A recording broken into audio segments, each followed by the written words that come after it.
49. Blood drop from the trail left at 875 South Bundy, shown in close-up in photograph E, and shown in perspective in photograph D. You recall saying that? That's correct. And you tested that initially to determine if it was of human origin? Yes. And with respect to the blood samples that were retrieved from the defendant and from Ronald Goldman and Nicole Simpson, with respect to those samples, did you test them also? Yes, I did. What tests did you perform on those? On those, I performed the ABO blood typing test, the Group 1 enzyme electrophoresis test, and the PGM subtype electrophoresis test. And did you also subject the blood drop from the trail, item number 49, to those same tests? Yes, I did. Did you prepare a chart, sir, indicating what you found? Yes. Your Honor, I have a chart I previously shown to the defense as they marked people 24. All right.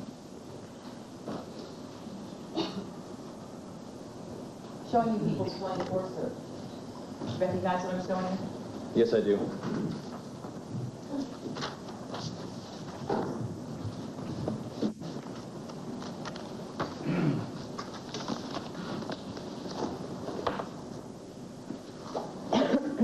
What does that chart show us? Well, just a summary of the results of the analytical tests that were performed on those items. With respect to the ABO typing performed on each of the blood samples, with respect to the blood from Nicole Simpson Brown, item number 59, the ABO typing result was? That I determined that she was a type A. And as for Ronald Goldman, item number 60? In that case, I determined that the results indicate that he's a type O. And as to the defendant, item number 17? That he is a type A. And as to item number 49, the blood drop? That the tests indicate that it is a type A. Now, what do you mean when you say indicate? Well, during the course of ABO typing, there's actually two different constituents that are present in the blood that can determine what the ABO type is. One of them is called an antigen, and the other is called an antibody. If we only determine one of those two, we call it indicative of. If we're able to determine the presence of both the antigen and the antibody, and they confirm the type, then we just call it a type A, or a type O, or a type AB, or a type B, depending on whatever it turns out to be. Does that mean when you say indicative of O that it might not be O? No, it just means that I was only able to, either only one of the tests worked or I only ran one of the tests. I just was not able to confirm the results with the other one. Have you performed ABO testing before, sir? Yes, I have. About how many times?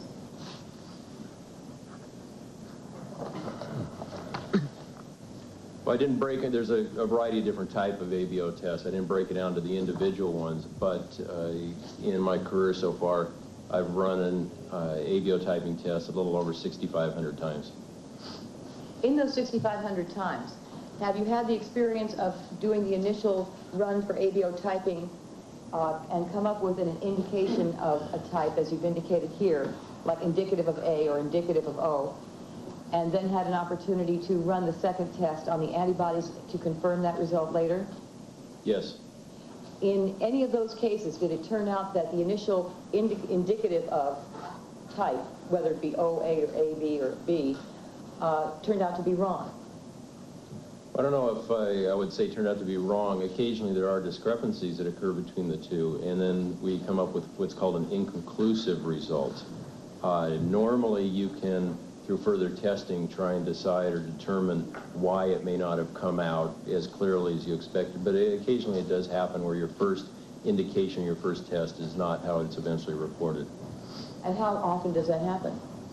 I don't have a number. It happens fairly rarely. Now, in this case, after the ABO typing, did you perform further typing? Yes, I did. And what was that? Well, there was additional test run that I mentioned before, the Enzyme Group 1 test, which includes actually 3 different enzymes in one process. One of them is the ESD or esterase D that's indicated on the chart. Another is PGM, or phosphoglucomutase, and the third is GLO, or glyoxylase. Those three enzymes are all run in one process. With respect to the Nicole Simpson Brown sample, item number 59, what was the ESD result? A type 1. With respect to Ronald Goldman, item number 60, what was the result? Also a type 1. And with respect to the defendant, item number 17? Also is determined to be a type 1. And with respect to item number 49, the blood drop? That was also determined to be a type 1.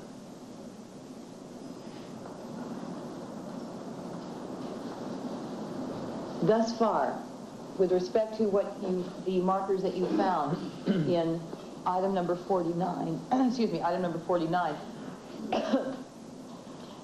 would it be a fair statement that only Ronald Goldman's could be excluded from having been the source of that blood drop? If our only population are the three people that are being described here, yes, he's the only one of those three that can currently be excluded as being the source of that blood drop. Then you performed the PGM subtype test? Yes. And the result with respect to Nicole Simpson Brown in item number 59? I determined that she was a PGM subtype 1+, And Ronald Goldman, item number 60? that he was a 2+, 1+, And the defendant, item number 17? was determined to be a 2+, 2-. So each of the three parties there are a different PGM subtype, is that correct? Yes, that's correct. With respect to item number 49, the drop of blood on the trail at 875 South Bundy, what was the PGM subtype? The PGM subtype on that sample was determined to be a 2+, 2-.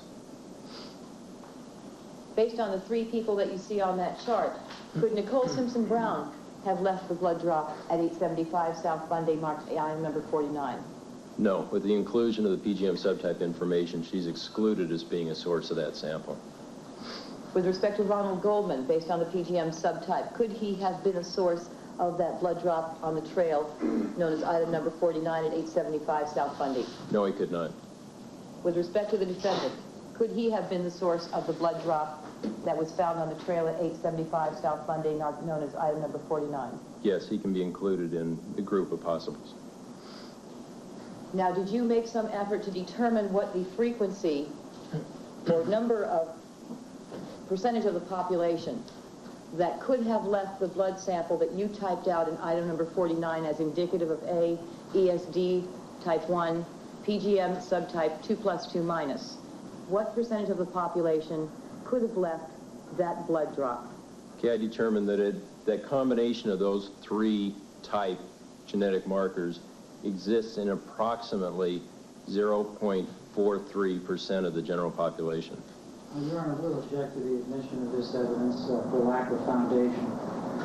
If the prosecution is going to offer a computation based on the multiplication of the frequency of three different types or enzymes in the blood, we're going to have to show that these are independent random variables that can be multiplied, and there's been no foundation for the independence of each of these calculations. Well, there's been no foundation as to how this particular number has been arrived at, so maybe you want to go into that. Yes, Your Honor, thank you. Tell us how you arrived at that frequency, sir. Well, within our laboratory, since actually the beginning of the serology unit, we have kept information on all the whole bloods that have been run by that unit, all the genetic marker types that have been determined on all the victims, suspects, witnesses, whatever blood sample happened to come into the laboratory. And through doing that and identifying the different types, we've been able to establish percentages of the population that have a particular type. For example, in the ABO blood typing system, we've determined that approximately 34% of the population is a type A, approximately 16% is a type B, approximately 4% is a type AB, and approximately 46% is a type O. And how are those tables compiled, if you know? The tables or the information is just an ongoing process. For the last approximately 10 years or so, have on a annual or semi-annual basis, added up all the types that we've determined during that previous time period, added it to the quantity that we had before, and performed the calculations. And approximately how many times have you performed such calculations, sir? Like I said, I do it approximately annually, anywhere from 9 to 18 months, and I would say maybe 9 or 10 times we brought it up to date. And on how many occasions have the people in your lab testified to frequencies of types that are found in evidence stains and in various persons in courts of law? Oh, I'm not sure I can give a specific number on it. I know that I have testified personally in blood-stain type cases approximately 115 times. Out of that, frequencies are brought up in at least half of those. And in each case, was the frequency based on the tables you've mentioned, using the multiplication system, admitted in the court? Yes, it has. Is the system of multiplying each of the factors to achieve a frequency, an overall frequency, a method that is accepted in the scientific community, sir? Yes, it is. And then you reported that the frequency you found to be for the typing that you found in the blood drop on the trail at 875 South Bundy was 0.43%? Approximately that, yes. Your Honor, if we could pause here, the witness. All right. Mr. Matheson, how many PGM subtype tests has your laboratory performed? Well, I have specific figures on the number that I have run. I determined that I've done approximately 1,000 items by the PGM subtype method. The only information I can supply you as far as overall laboratory is since we started computerizing our statistics, which was the first part of 1990, and since then the laboratory as a whole has done a little over 1,800 items by that method.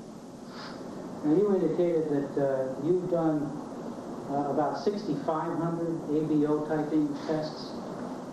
Yes, that's correct. But you've done less than 1,000 PGM subtype tests. No, slightly over 1,000, that's correct. All right.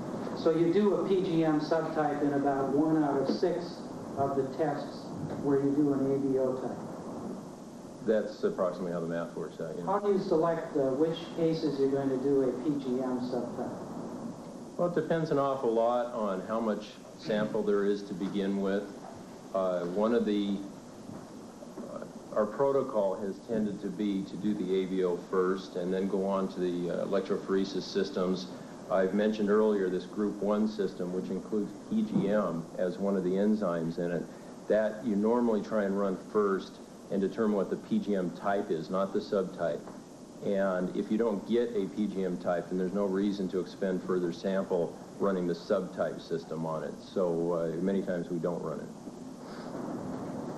Would you say then that there's some sort of random selection of the PGM subtypes from the larger group of ABO types that you do? You mean as far as the ones that appear in our frequency charts or in the ones that are run? What I'm saying is that the individual cases where you have determined to run a PGM subtype are not a random sample of the ABO type test that you've done. I am not totally sure what you mean by random. I do know that, we follow certain criteria as to whether we run a particular test, and it depends on the quality of the sample. This is Peter Jennings in New York. Because this is complicated to some of us, we're going to risk one interruption here and ask for a comment from Dr. Cyril Wecht, who's joined us this morning. He's an independent forensic pathologist living in Pittsburgh. Mr. Wecht, do I understand the following to be correct, that using an ABO test and enzyme testing, the criminalist here concludes that only O.J. Simpson, of the 3 people, Nicole Simpson, Ronald Goldman, and O.J. Simpson, could be responsible for the blood droplets at the scene of the crime? Yes, if these tests prove to be unchallenged and the specimen is properly collected and not contaminated, then there's no problem in differentiating among the 3 sets of blood stains. The question ultimately will be to determine that those separate 5 drops do come from O.J. Simpson. That will not be a problem to show that they do not come from Nicole Simpson or from Ron Goldman. And when he says this defines this blood group, including Mr. Simpson, as being roughly 0.43% of the general population, that's exactly what he's saying, that that's how many people in the United States qualify in this blood group? Yes. Now, he's basing this on his own analyses over the years of approximately 6,500 or so cases. I think the defense is going to probe a lot more into that to demonstrate that the universe is a lot bigger, including the universe of greater Los Angeles. And two other questions, quite simple ones. These are all standard tests which we're looking at here on this diagram? These are standard tests which are performed in crime labs in every metropolitan area somewhere in America each day. And how reliable are they? They are quite reliable if the specimens have been collected properly, not contaminated, and the people doing the test are experienced and competent.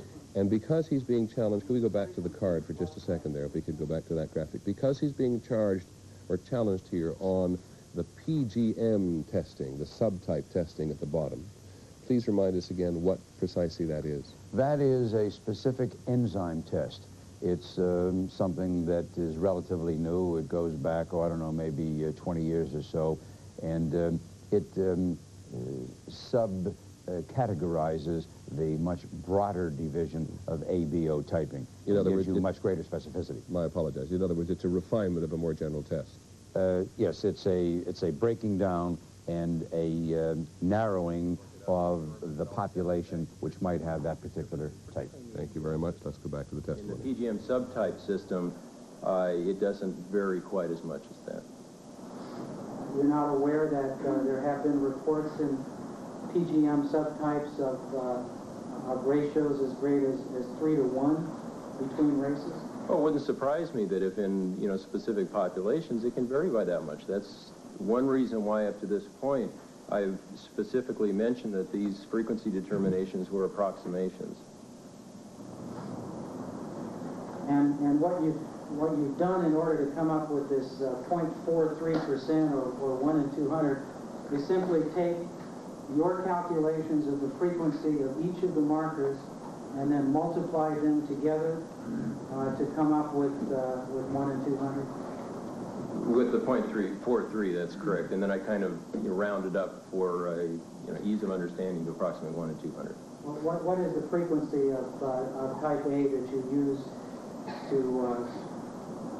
to multiply? For the data that I have there, I use 33.7%. And for the PGM subtype 2 plus 2 minus? 1.6%. And you simply multiply those together to get the 0.43%. Well, also included in there is the esterase D type 1, which I use 79.6%.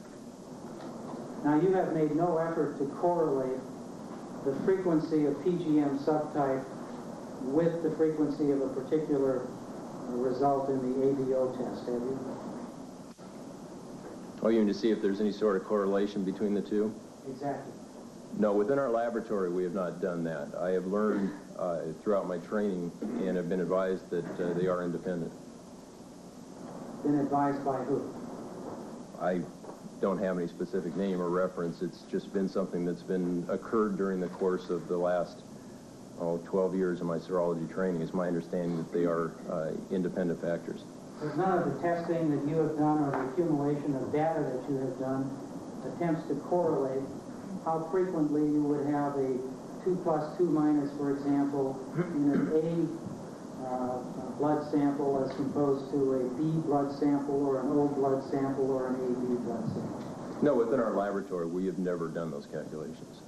Your Honor, we would renew our objection based on People versus Collins that the multiplication of these factors is improper unless they can lay a foundation to show the independent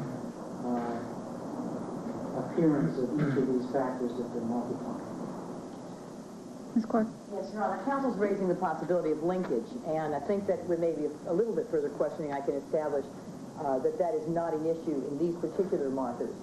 That's more an issue in other areas, if I may. All right. Thank you. Are you familiar with the term linkage, sir? Yes, I am. Are you familiar with any studies that discuss the possibility of linkage in the systems that you've tested for the purposes of your testimony today? In this particular case, dealing with these factors that have been around for and used for many, many years, I right here cannot specifically come up with any studies. It just is something that has existed for quite a while. In the scientific community, has there been any concern voiced that with respect to the ESD or PGM subtype testing? I'm sorry. Where'd you leave off? Has there been any agreement concerning the existence or non-existence of linkage with respect to the ABO, ESD, and PGM subtype categories? My understanding is there's general agreement that there is no linkage between any of these factors. So that, as of this date, the scientific community agrees that there is not the problem of linkage that might otherwise skew the frequencies that are reported in all these cases where these particular markers are tested and found in blood types and in blood stains for the purpose of determining frequency. That's correct. These sort of determinations have been being made and used in court for in excess of a decade. Does the court wish me to further inquire? No, the objection, the defense objection at this time I'm going to is risk over. another brief interruption here, this is Peter Jennings, because this is an area in which the defense will be obliged to challenge the prosecution. Leslie Abramson, speaking as a defense attorney here now, is this likely to become controversial in the course of a trial, if there is a trial? This is going to be very controversial. It comes up again if there's DNA testing. This question of what is the statistical significance of finding a particular blood type and sub-blood types is the raging controversy about this kind of evidence. And what the defense here is raising is one of the common criticisms of the statistics. And that is there are no studies being done to show, for example, if with type A blood, you tend to have more PGM 2+, 2- just because it's type A blood. If that were true, it would not be appropriate to multiply your ABO type by your PGM type, by your ESD type to come up with these statistics. Because if they are linked, if 2+, 2- is more frequent in all A sampling, if they are linked, then this kind of multiplication is wrong, and the statistical percentage is way too high. In other words, 1 in 200 is too extreme a number. It should be more, for example, like 1 in 10 or 1 in 20. That's what this controversy is about. It's complicated, but it's significant because it affects the weight of the evidence. And though it is complicated, what a defense attorney would be trying to do here is to get his or her client as far removed from this particular blood sample as possible. Well, what you want to show is that there's an enormous number of people who could have left that blood sample, more than 1 in 200 having that type. What you want to show is that there's hundreds of thousands of people rather than 5,000 or 10,000 people in a given area that could have left that blood. That's what this fight is all about. Thank you very much. The race of an individual whose blood that we're typing. And even if we did have a process of receiving it, there's some question as to the validity of how that's determined. Does the person that's drawing the blood just look at them and make their own determination, or what? So we prefer to go with the general characteristic. If, for example, sir, you were to consider, first of all, well, the suspect is white. Therefore, I'm going to look at the tables for white people concerning the frequency of each marker that you're testing. Does that basically begin by narrowing the focus, by making the assumption that your evidence stain will be from a white person? That's correct. And in that regard, sir, then might that distort the frequency to make it unfairly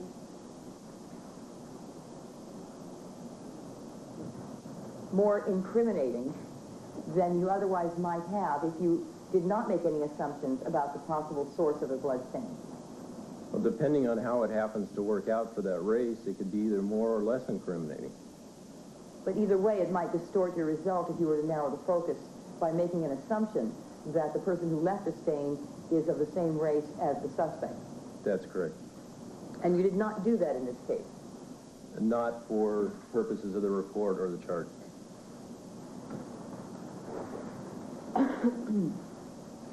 Now, I take it, sir, then, that you found, as you reported, that the types detected in the blood drop of item 49 left on the trail at 875 South Bundy occurs in 43% of the population? Approximately 0.43, that's correct. And who, among the three that you have listed in the chart marked equals 24, could possibly have been the source of that stain? Of the three people that are described both in my report and on the report, only Mr. Simpson can be included in that percentage of the population that could have left that stain. So Mr. Simpson alone is included in the 0.43% of the population that could have left the blood drop on the trail at 875 South Bundy? Of the three people that are mentioned on the chart, that's correct. Then by my math, we may, if my math is any good, we may fairly... This is KSTP Channel 5, St. Paul, Minneapolis. Live from your 24-hour news channel. This is Eyewitness News Midday. Good morning. Thank you very much for joining us on this Friday midday. That's correct.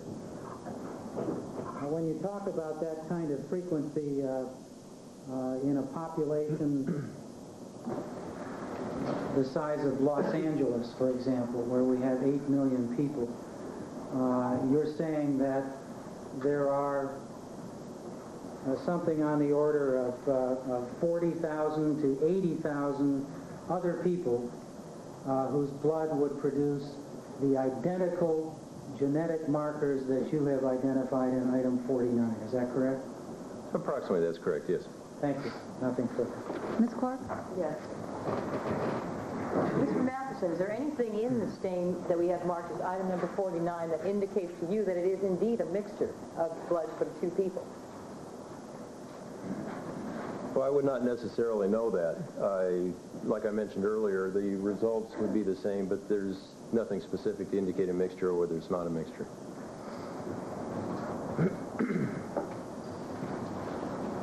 If indeed item number 49 came from two individuals, then they would both have to have a PGM subtype of 2+, 2-, somewhere in there? You'd have to have at least one of the factors. If it's, approximately equal mix, like I mentioned earlier in the example that was given, if it was a different subtype, I would expect to see that other type show up. So if we did in fact have a mixture, the additional blood would have to be either a 2+, 2-, or a 2+, or a 2-. And in fact, at least none of the other two victims have that. That's correct.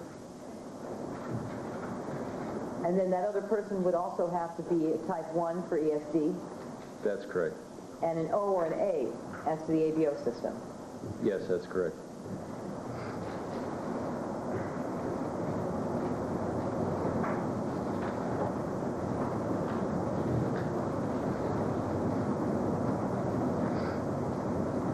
Are you familiar with the term known as titering? Yes. Would you be able to, if asked, titer the stain known as item number 49 with respect to ESD or PGM subtype to determine the quantities with respect to being able to either rule out or limit the possibility of it being the blood of two different people?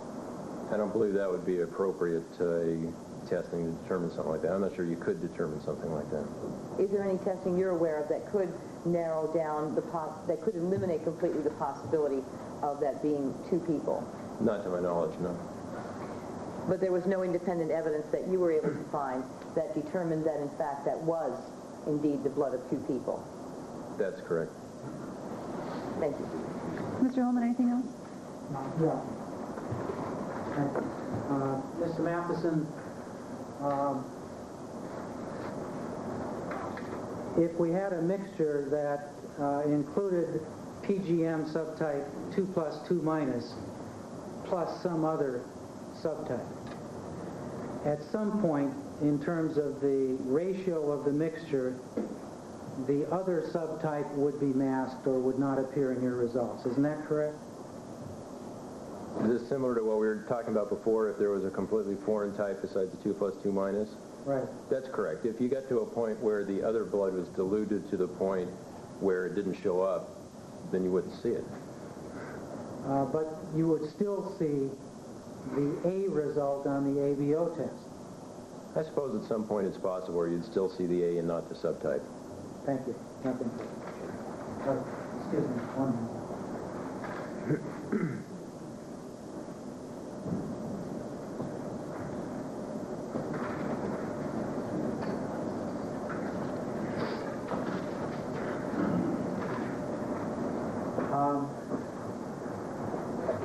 Do you make some sort of calculation of how much of the sample you are consuming in the course of the tests that you're running? Are you asking me, can I tell you how much I use? Yes. Yes, I can.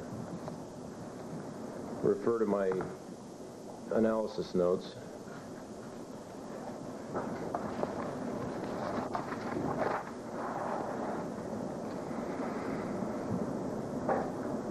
I consumed a portion of one of the swatches that was available to me that was approximately 6 millimeters by 3, approximation. That left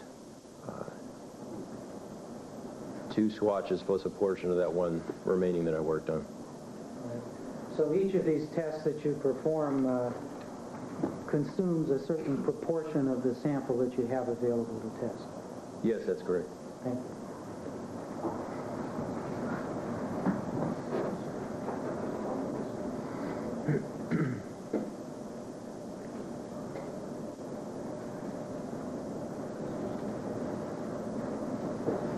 I'm sorry, one other question.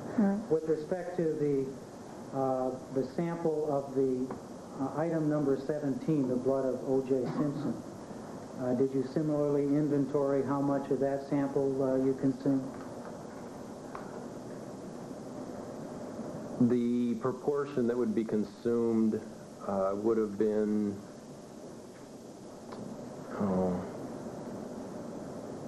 a stain of consisting significantly less of than 1 drop out of the vial, which when I received it had about 2 milliliters of blood in it. So it would have been a insignificant quantity to the amount that was present. Thank you. Ms. Clark, anything further? No, thank you. Nothing further, Your Honor. Thank you, Mr. Matheson. You may step down. Please do not discuss your testimony with anyone but the attorneys.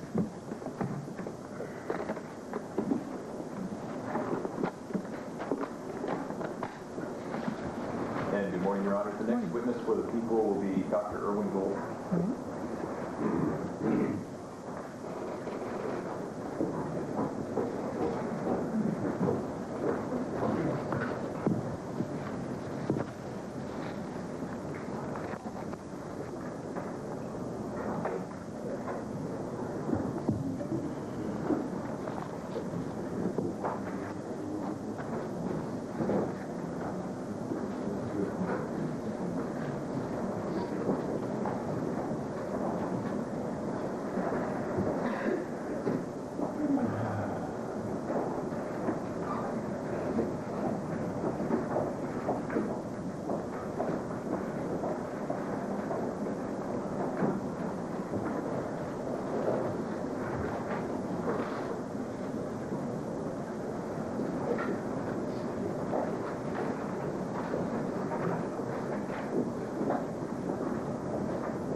Good morning. Please face the clerk and raise your right hand. You solemnly swear the testimony you're about to give in the cause now pending before this court shall be the truth, the whole truth, and nothing but the truth, so help you God. I do. State and spell your name for the record.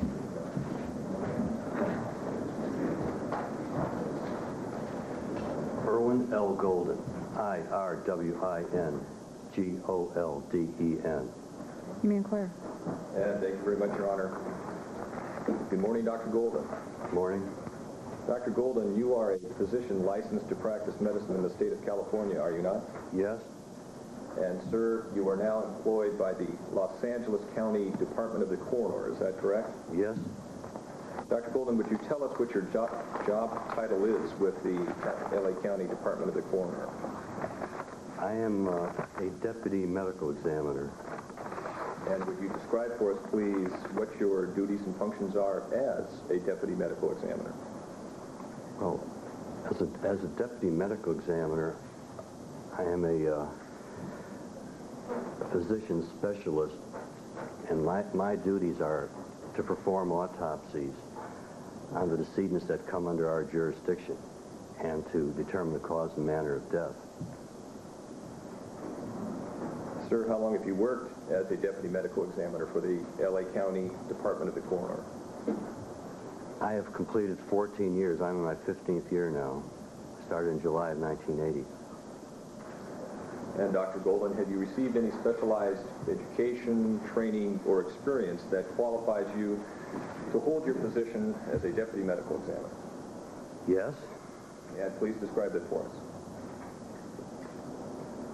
Well, besides being a doctor of medicine, I've received 4 additional years of postgraduate residency training in pathology and 1 year of postgraduate residency training in forensic pathology.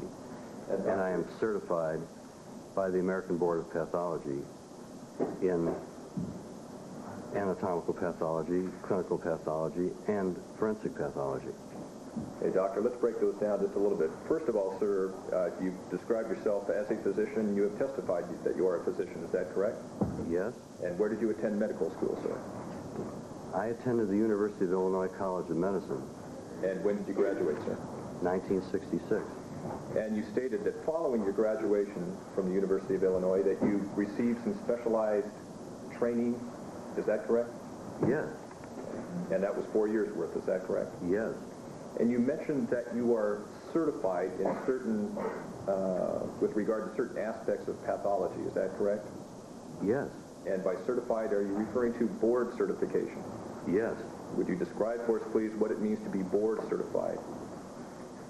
Well, the physician specialty groups have their own subspecialty boards which certify physicians as competent in their field. So, for example, an internist will have board certification in internal medicine. A surgeon may be board certified in surgery or general surgery. The pathology group or subspecialty has board certification in various branches of pathology. And are there tests, are there requirements that enable one to become board certified, sir? Yes, yes. And do those tests and other requirements exist with regard to those certain specialties that you have mentioned thus far in your testimony? Yes. Now, amongst the certifications that you've indicated that you are certified in pathology, is that correct? Anatomical pathology, clinical pathology, forensic pathology. And would you describe the difference or distinction between those 3 types of pathology for us? Well, anatomical pathology is that branch of clinical medicine that deals with the, I guess I could say, deals with autopsy pathology and surgical pathology, as well as biopsy, exfoliative cytology. In other words, that's a clinical subspecialty in some respects. It also deals with autopsy pathology. And clinical pathology is basically laboratory medicine. Those are those doctors who specialize in the use of laboratory methods for the study and diagnosis of disease. And doctor, with regard to forensic pathology? Well, forensic pathology deals in those aspects of pathology that come in relationship to the law. And as you know, forensic pathologists perform autopsies to determine the cause and manner of death, and forensic pathologists have special knowledge of violent or non-natural deaths. In other words, all the causes of death, all of the causes of death that are not due to natural causes, such as accident, homicide, suicide. And sir, it's as a forensic pathologist that you work in your job for the LA County Department of the Coroner, is that correct? Yes. How long have you been working for the LA County Department of the Coroner?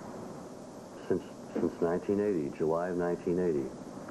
And sir, I have to assume since you've been working since July of 1980 for the Department of the Coroner, in that course of time you've had the opportunity and occasion to perform a number of autopsies, is that correct? Yes.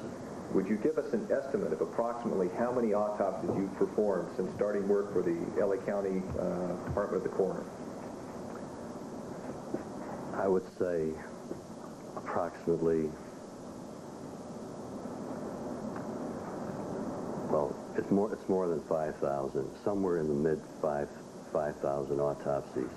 And Dr. Golden, in the course of your duties as a deputy medical examiner here in the County of Los Angeles, have you had occasion to testify into court and to render opinions as to cause of death as well as manner of death?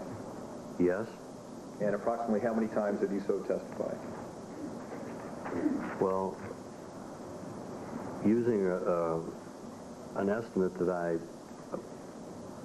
testify 3 or 4 times a month, and let's say rounding that out to approximately 50 times a year, so in 14 years I would say close to 700 times, somewhere 650 to 700 times.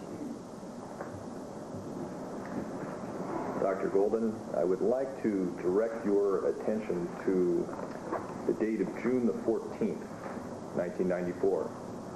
Were you working in your capacity as a deputy medical examiner on that date? Yes. And were you at work in the early morning hours of that date? Yes. On the date of June the 14th, 1994, did you perform an autopsy upon the body of an individual identified to you as Nicole Brown Simpson? Yes. And sir, was a particular LA County coroner case number assigned to that case? Yes. And what number was assigned to that particular case, sir? It was assigned case 94-05136. Now, Dr. Golden, later in the morning of June the 14th, 1994, did you perform an autopsy upon the body of an individual identified to you as Ronald Goldman? Yes. And Dr. Golden, was a coroner case number assigned to that particular case? Yes. What was that number, please? 94-05135. Dr. Golden, in connection with each of those autopsies that you performed that morning, was an autopsy report prepared? Yes. And typically, what is included in an autopsy report? Well, the autopsy report includes my protocol and transcription, which the protocol describes my autopsy findings. And that's what I personally have prepared through dictation and transcription. And it also includes a number of diagrams, which I have personally prepared. That is what I have personally prepared, plus a, if we want to be precise about this, there's also a form, medical report, Forensic Science Center, where I list the cause and manner of death. That is used by the certification desk to prepare the death certificate. So these are all prepared by me. The actual report contains additional pages that are not prepared by me, but they are included in the autopsy report. They're part of the autopsy report package, are they not? Yes. And Dr. Golden, you've stated that you dictated notes and prepared diagrams with regard to your protocol. Is that correct? Yes. And does that mean, sir, at the time you're performing the autopsy, you are making notes of your findings, and that at some point contemporaneous with that, you are dictating your findings? Is that correct? Yes. And is it at some time subsequent to that that you prepare what is known as an autopsy report? Yes. At first, is that report prepared in rough, then reviewed by yourself, and then published in a final form? Yes. Now, with regard to the autopsy performed on Nicole Brown Simpson, when was that report prepared? Well, the final copy was signed on June 16th, 1994. If that's what you meant by your question. And the preparation of that report had taken place, I would have to assume, between the dates of June the 14th and June the 16th then. Is that correct? Yes. And with regard to the autopsy report pertaining to Ronald Goldman, sir, when was that report prepared and issued? Well, between the 14th and the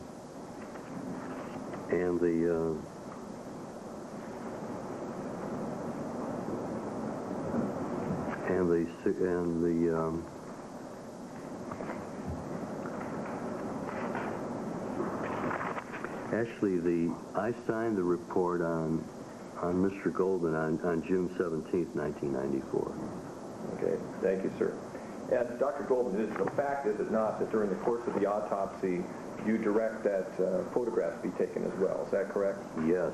And in the course of preparing an autopsy report, often it is good to look at those photographs in order to assist you in your findings and observations and conclusions. Is that correct? Yes. And in these two instances, were photographs taken of each autopsy while the autopsy was being performed? Yes, they were. Now, you testified before the Los Angeles County Grand Jury on the date of June the 20th, 1994, did you not? Yes. And after you testified before the grand jury, did your department issue some additional reports with regard to the autopsies performed on Nicole Brown Simpson and Ronald Goldman? Yes. Are those reports characterized as addendums? Yes. Was there an addendum that was prepared with regard to Nicole Brown Simpson's autopsy report? Yes. And when was that report issued, sir?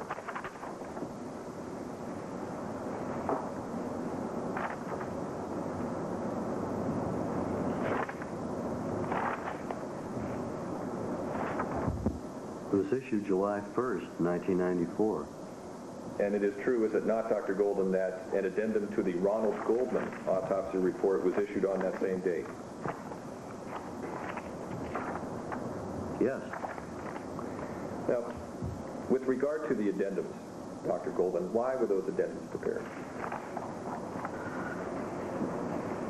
Okay, I'll go through each case number. On Nicole Brown Simpson, addendum report was prepared for the following reasons. One, there were corrections of typographical errors. Two, upon review of the photographs, I made amendments, additions to the original report. And pertaining only to Nicole Brown Simpson, I made an addendum opinion after review of stored tissue. And that... And you had not had an opportunity to review that stored tissue prior to the issuance of the autopsy report, is that correct? That is correct. Now, sir, there were some additional correction of typos, amendments to the autopsy report of Ronald Goldman, is that correct? Yes, that's correct. And, sir, before you issued the autopsy reports, or caused to be issued the autopsy reports with regard to each victim in this case, had you had an opportunity to review the photographs which were taken during each of the autopsies? No. Subsequent to the issuance of those reports, did you have an opportunity to make a detailed review of those photographs? Yes. And was it subsequent to the review of those photographs, a detailed review, that these addendums were issued? Yes. With regard to the addendum, does any of the basic data or findings of that were included in your original autopsy reports, does any of that change?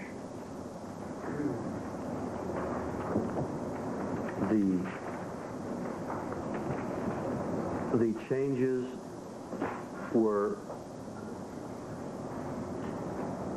made to make the report more precise and detailed.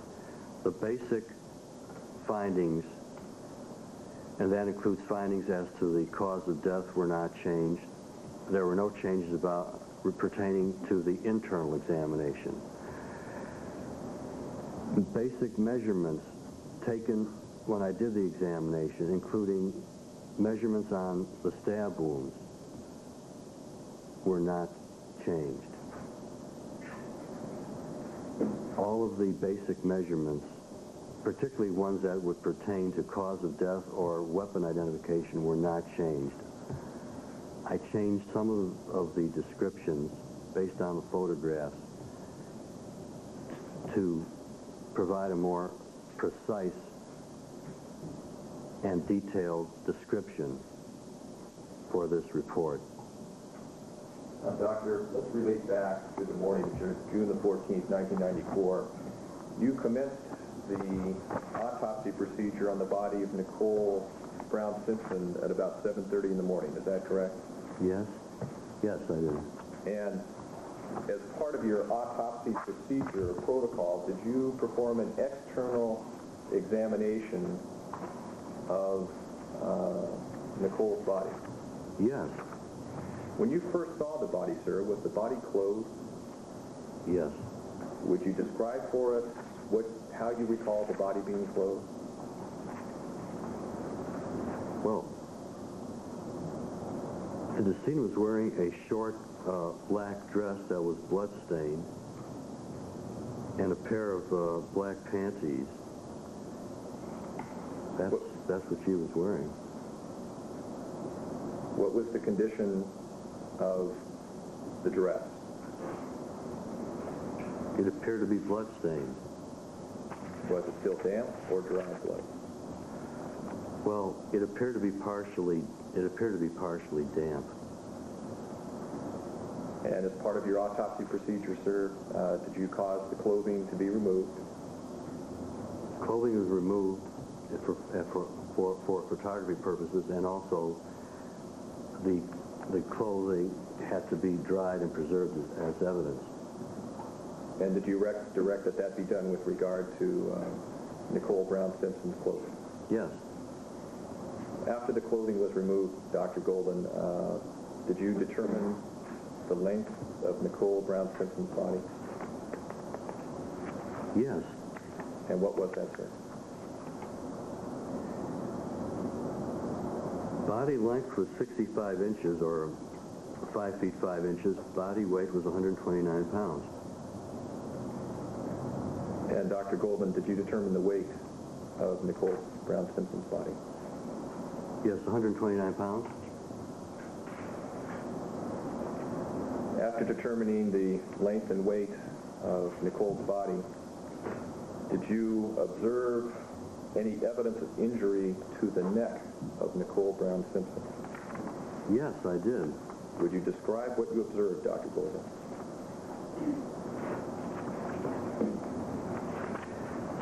The decedent had an incised wound, that is a cutting wound of the neck,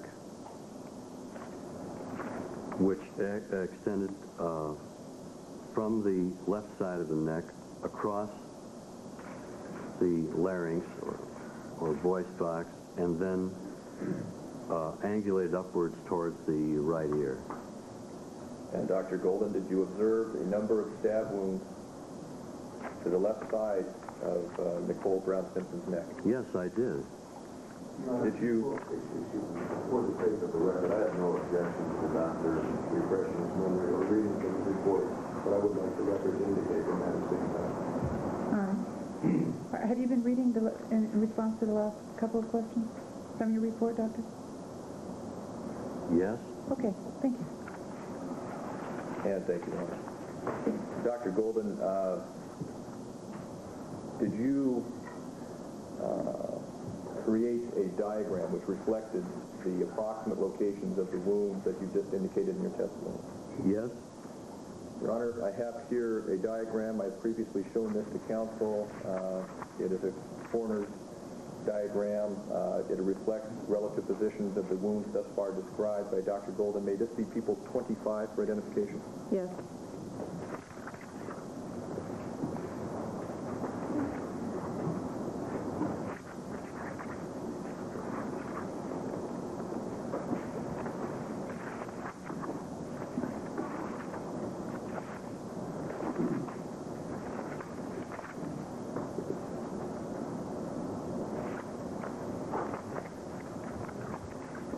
Doctor, do you see the exhibit that has now been identified as people 25 for identification?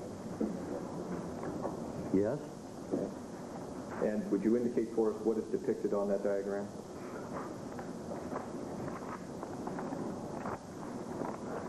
Well, there's a lot depicted on the diagram, but basically there's a diagram of the cutting or incised wound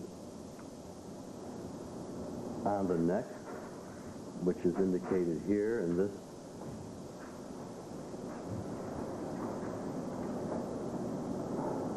schematic that I'm pointing to now.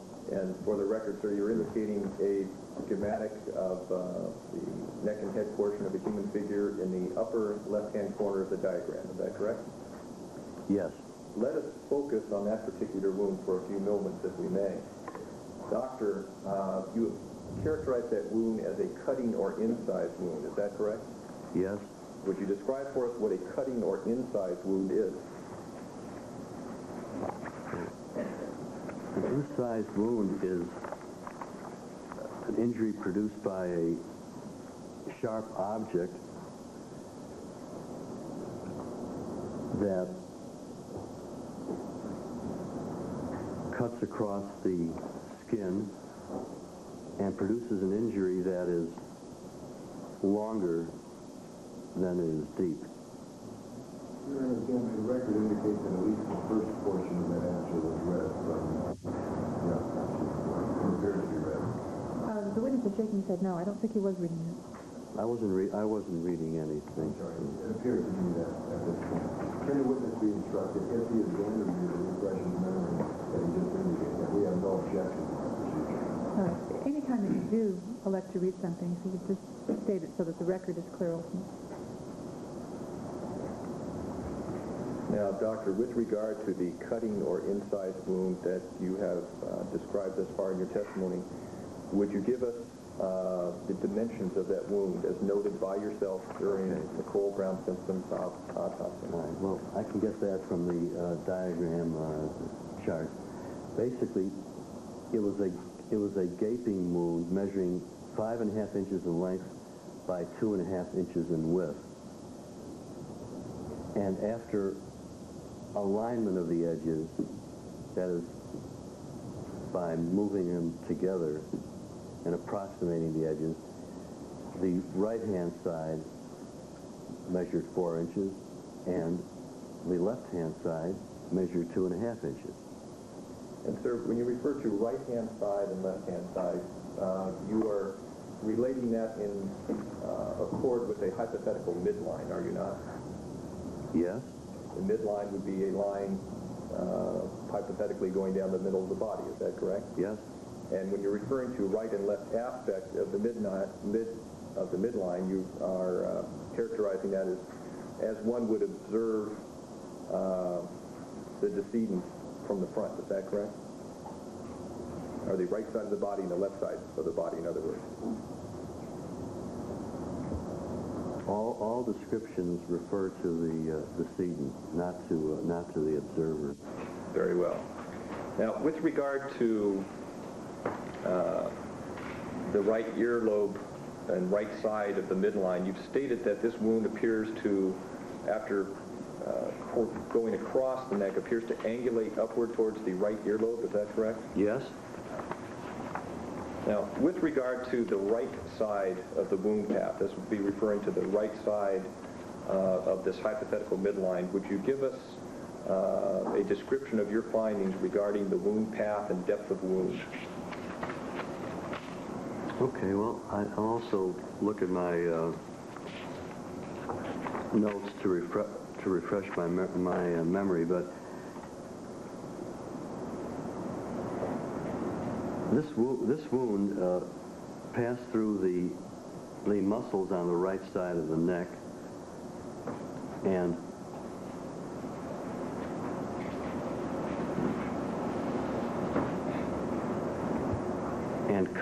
cut through the membrane between the larynx and the hyoid bone.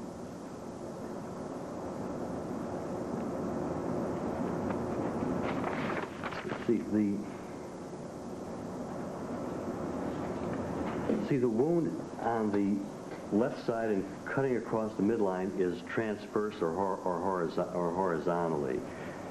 And in a single wound of this nature, I traced the depth as it went through anatomic structure. So it passed through the skin and the tissue beneath the subcutaneous tissue under the jaw, then across through the thyrohyoid membrane and ligament, and it went as deep as it went through that ligament posterior backwards and transected the distal 1/3 of the epiglottis, then through the pharynx, and passed directly through to the vertebral column, which is the bone of the vertebral column, specifically the third cervical vertebra. And then I found a wound in the body of the third cervical vertebra, where the actual cut went in for 1/4 of an inch into the bone. So this particular wound that you've described thus far was deep enough to cut through the neck and actually cause a nick on the spinal column, is that correct? Yes. And that is at the third cervical vertebrae, is that correct? Yes.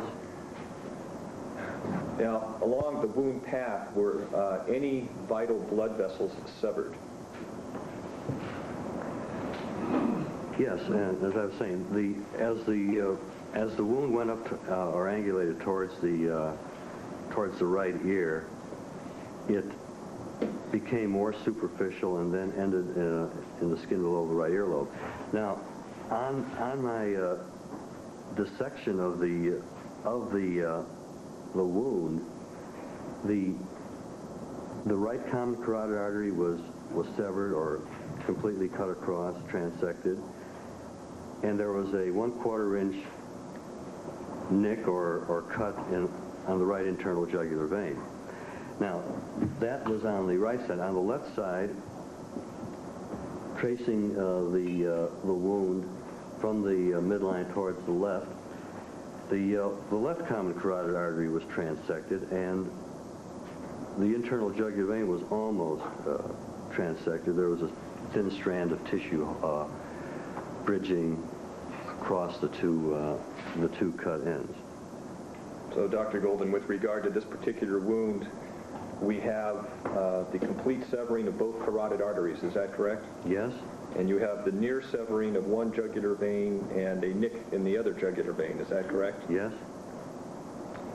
Now, doctor, did you form an opinion as to whether or not this particular wound, in and of itself, was a fatal wound?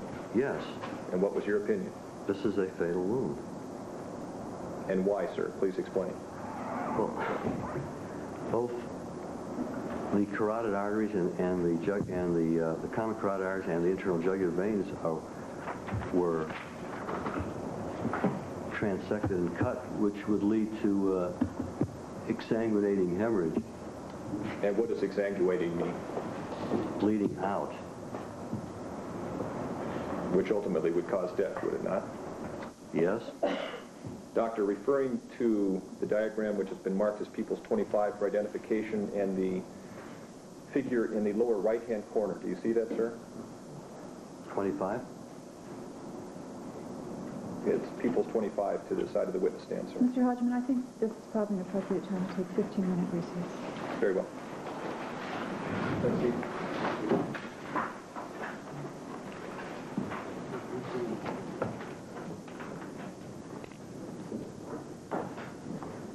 Dr. Golden, who is the Deputy County Medical Examiner, the County Coroner's Office, has just given us, in typical coroner style, a very dry but at the same time compelling and riveting description of the nature of the wounds that Nicole Simpson received, and we heard him describe here at the conclusion of his testimony before this mid-morning break that in fact that wound itself would have been fatal. It was a particularly brutal wound. It went all the way across her neck up to her right earlobe, and it reached all the way back to the spinal column.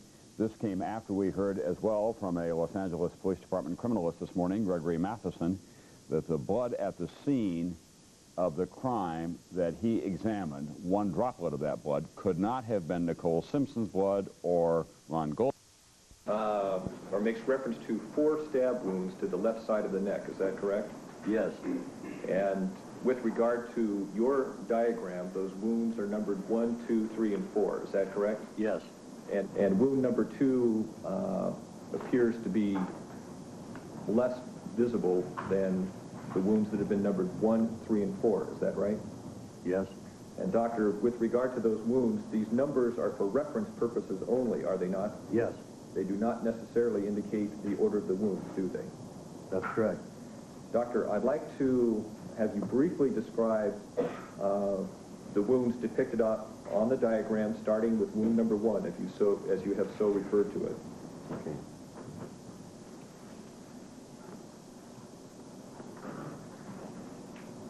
That is wound number 1. Yeah, and I'm also referring to the report also helped me refresh my memory. They are on the left side of the neck over the sternocleidomastoid muscle and extending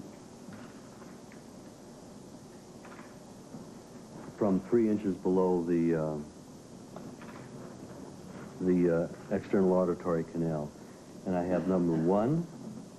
Then number 2 is not that visible here, but I have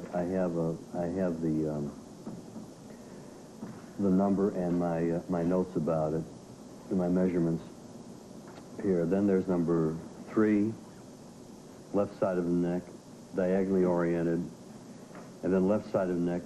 The 4th one, the lowest down, is diagonally oriented.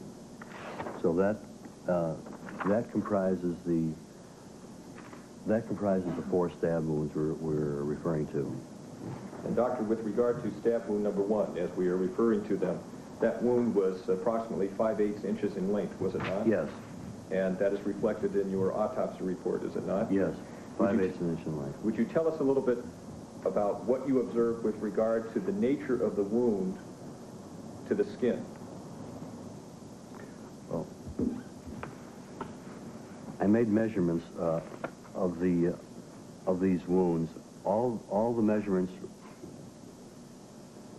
are made after I personally inspect the wounds and approximate and realign the edges to make them conform more with their appearance as a stab wound, because stab wounds such as these gape at the center, and the only way to get an estimation or an approximation of the true length of the wound is to align the edges by twisting the skin or pushing the skin into alignment. So all my measurements are made that way. And then I observe the configuration. This wound had this 5/8 inch wound, which was vertically oriented, had a blunt end inferiorly and a pointed end superiorly, which means it had it had the shape of a very narrow triangle, and the blunt end was in the lower part, and then it came to a pointed end above. And what was the depth of penetration for this particular wound? The depth of penetration is approximate because this wound, number 1, as well as number 3 and 4, were within 1.5 inches of the cutting wound that was on the left side of the neck, and these wounds shared common areas of injury with the other. So the exact depth could not be determined with any degree of precision. And when you refer to the cutting wound, you're referring to the wound you've described earlier in your testimony and as depicted in the upper left-hand corner of the diagram, People's 25. Is that correct? Yes, I'm referring to that incised or cutting wound of the neck. Now, Doctor, with regard to stab wound number 2, as you've indicated in your autopsy report, that was a superficial slit-like incision approximately 1/8 inches in length. Is that correct? Yes. With regard to stab wound number 3, also located on the left side of the neck, was that approximately a 1/2 inch in length? Yes, that was a 1/2 inch in length, diagonally oriented wound, just below number 1 on the sternocleidomastoid muscle. It had a blunt end as well as a pointed end, similar to number 1, and again this wound going through the skin and into the tissue beneath the skin shared a common area of injury. You could say it intersected or crossed paths or planes with the incised wound of the neck. So the depth of penetration is approximate. And you approximated it at approximately 1.5 to 2 inches. Is that correct? Yes, that would be maximal. Yes. And with regard to stab wound number 4, as indicated on your diagram, sir, also located on the left side of the neck. Yes, that was the lowest of the group. That was 7/8 of an inch in length. Again, a blunt end or squared off end, 1/32 of an inch, and a pointed end at the opposite side. Again, 1-1.5 inches of maximal penetration into the neck. Doctor, with regard to these wounds we've characterized as 1, 2, and 3, and 4, were any of them consistent with having been inflicted by a single-edged knife? Yes. Which ones? 1, 3, and 4. And why is that, sir? Because of the configuration. A single-edged knife or knife blade will have a dull end. Correction. A single-edged blade will have a sharp edge and a dull edge. And a stab wound corresponding to that knife will have a blunt end and a pointed end. Such as and that's what I found on those 3 wounds. Thank you, sir. Dr. Goldman, would you define for us and as well as explain the distinction between antemortem and perimortem? Well, what does antemortem mean?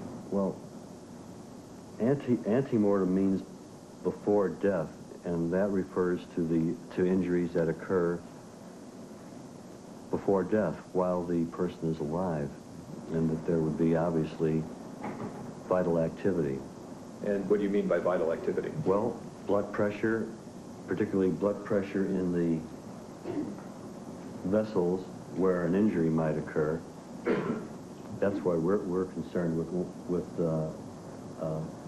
vital activity where injuries might occur during life or after death. And what does perimortem mean? Perimortem means about the time of death, shortly before, at the time of death, or shortly after. Dr. Golden, with regard to stab wounds 1, 2, 3, and 4, as indicated on People's 25 for identification, would you characterize those as antemortem wounds? Yes.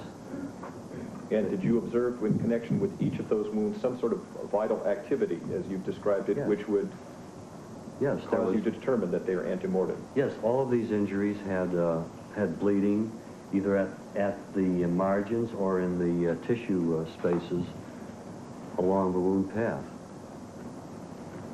Doctor, I might say, incidentally,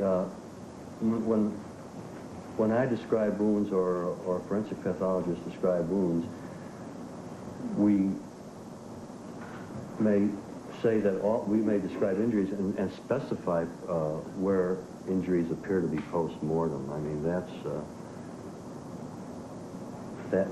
characteristic. If we find a wound that appears to be inflicted post-mortem, we would specifically state that. And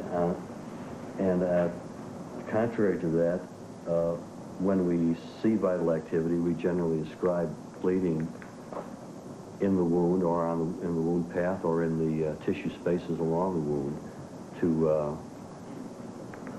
substantiate that they occurred during life. Dr. Golden, with regard to the figure in the lower left-hand portion of the diagram marked as People's 25 for identification, does that figure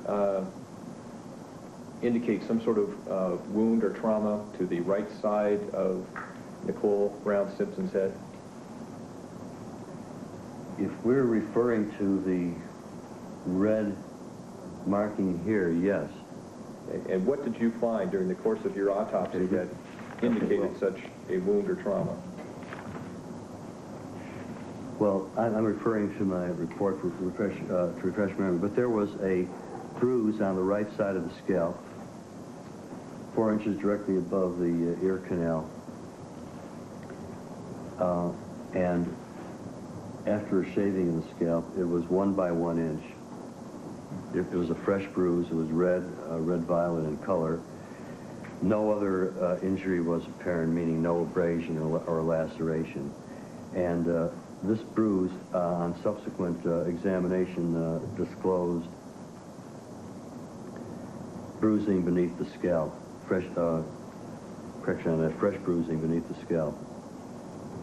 Would that indicate to you, sir, that this was an antemortem wound? Yes, this was an antemortem wound. It was associated with a deep scalp bruise. Inflicted, consequently, while Nicole Brown Simpson was still alive. Is that correct? Yes. And inferentially, before she received the gaping incised wound across the neck. Is that correct? Yes. Your Honor, I have another diagram that I would like to have marked. It pertains to the autopsy of Nicole Brown Simpson. It reflects the 3 wounds to the scalp. May this be People's 26 for identification? Yes.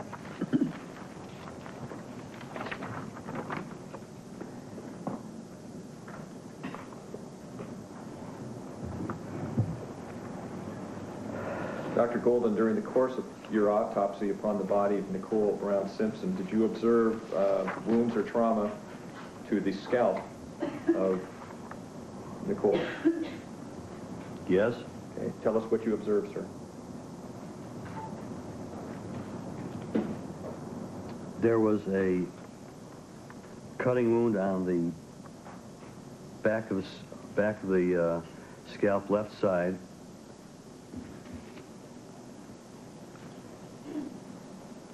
which, and I'm referring to my report, particularly the Addendum report on Nicole Brown Simpson. It's a 1 1/4 inch length, diagonally oriented cutting wound, tapered above, and this doesn't reflect it as well.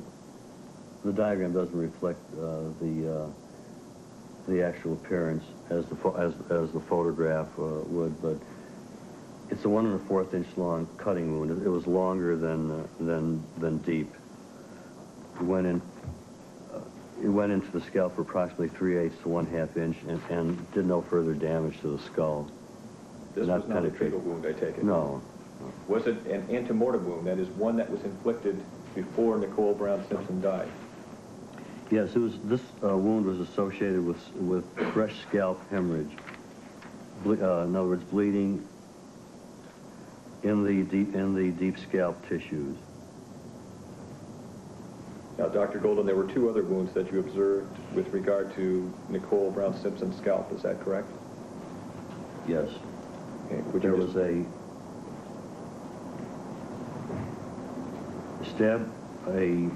cutting wound or stab wound superficially right in the posterior parietal occipital, in other words, lower down here on the right side of the lower scalp. This was a 1/2 inch in length superficial wound, only going in, again, 3/8 to 1/2 inch, a non-fatal wound. Was it also there was a small amount of hemorrhage associated. Again, that occurred before death. It was an antemortem injury. Okay, thank you, doctor. And just for purposes of the record, you were indicating a wound roughly in the center of the head, midway between the ears on People's 26 for identification. Yes. Doctor, there was a 3rd wound. Would you briefly describe that wound for us and indicate whether or not it was antemortem, perimortem, or postmortem? That was an antemortem cutting wound, 3/16 of an inch in length, involving the skin only, with a small amount of deep scalp hemorrhage. Again, it's antemortem, is a superficial cutting wound of the scalp. And you're indicating on the diagram, People's 26 for identification, a wound closest to the left ear as depicted on the diagram. Is that correct? Yes. Now, doctor, during the course of your autopsy as performed upon Nicole Brown Simpson's body, did you notice any injuries to her hands? Yes. Tell us about that, sir. Well, okay, referring to my notes, my autopsy notes and protocol to refresh my memory, on the index finger on the right index finger, there was a 5/8 inch long cut of the skin adjacent to the distal knuckle. Involved the skin only, and it was a tangential cut, which would indicate that it was shelved. In other words, it didn't go in straight. It was an oblique cut, which would indicate shelving or a tangential cut. And so what is the distal knuckle? The one closest to the fingertip. Proximal, distal. Proximal is closer to the... Proximal would be closer to the hand, and distal would be closer to the fingertip. I see. Okay. Would you briefly describe the other wounds to Nicole Brown Simpson's hands that you observed? Few minor injuries. Punctate abrasion on the ring finger of the right hand, on the left hand, punctate abrasion, base of the right ring finger, and finally there was a 1/2 inch superficial skin cut on the top of the left hand. Dr. Golden, are you familiar with the term defense wounds? Yes. What are defense wounds, sir?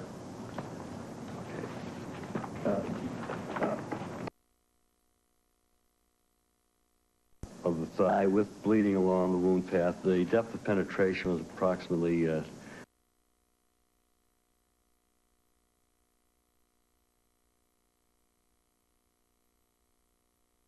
your testimony, sir, I would infer that this was a wound that you would characterize as antemortem. Is that Yes, there was bleeding along the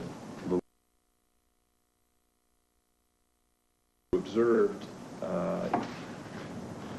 in connection with this particular wound? Would you characterize this wound as one consistent with having been inflicted by a single-edged knife?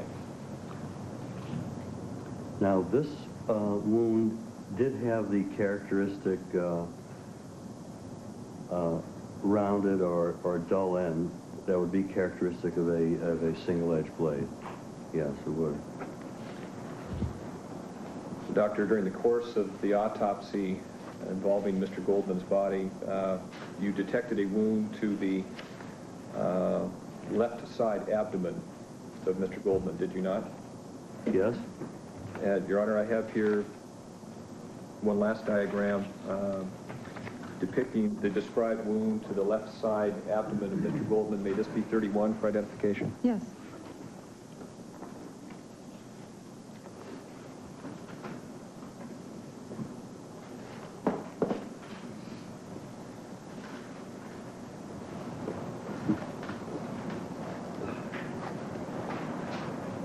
Doctor, with reference to the wound as depicted in the rightmost figure on this diagram of People's 31 for identification, would you describe that wound for us, please? Okay, and I'm referring to my report to refresh my recollection. It was a stab wound of the left flank below the rib cage, and it was 3/4 of an inch in length. This wound did not have a blunt or squared off end. It was, one end was pointed or tapered, the opposite end was forked or split. And then going through this wound penetrated into the body wall and passed through the muscle, the iliopsoas muscle, with bleeding along the way, and then going from back to front, the wound ended in the abdominal aorta, where two perforating stab wounds were evident. So the wound terminated in the abdominal aorta with two perforating wounds. In other words, the abdominal aorta was perforated, is that correct? Yes. What was the apparent depth of the wound? Measured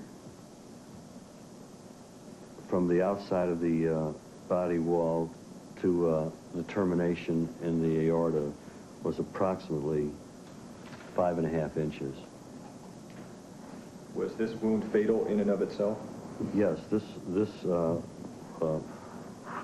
perforated the aorta. There was hemorrhage along the wound path, and there was bleeding inside the body cavity, the peritoneal cavity. Doctor, not depicted on any diagram identified thus far, was there a stab wound to the upper right chest over the right clavicle? Do you recall that one? Yes, yes. It's not on this diagram. It's in my report. And that was a superficial wound? A superficially oriented wound, 1/2 inch in length, involving the skin, the subcutaneous tissue. Again, it was split or forked on one end, pointed or tapered on the other end, with a small amount of hemorrhage. Again, cannot tell from this wound whether it was caused by a single or double-edged blade. You were able to determine, were you not, that this was an antemortem wound? Yes, there was a small amount of fresh bleeding associated, so it was an antemortem wound. Dr. Golden, earlier in your testimony today, you have described for us what are known as defense wounds. Did you see any indicia of defense wounds on Mr. Goldman's body? Yes. in general, would you describe what you observed in that regard?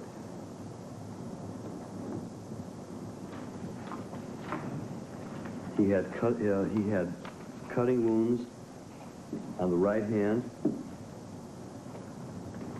and on the left hand. And specifically, there were cutting wounds on the palm of the right hand, at the base of the index finger, palmar surface of the right hand, at the web of the thumb, palmar surface of the right hand, near the web of the thumb, palmar surface of the left hand, at the web of the thumb, and on the addendum report, specifically on the palmar surface of the left hand, there was a superficial cutting wound. So I believe that characterizes the main sharp force or cutting injuries on his hands. I have here two photographs. People's 29 for identification, with the court's permission, depicts the... I'm sorry, People's 29? We're up to 31. Yes. And that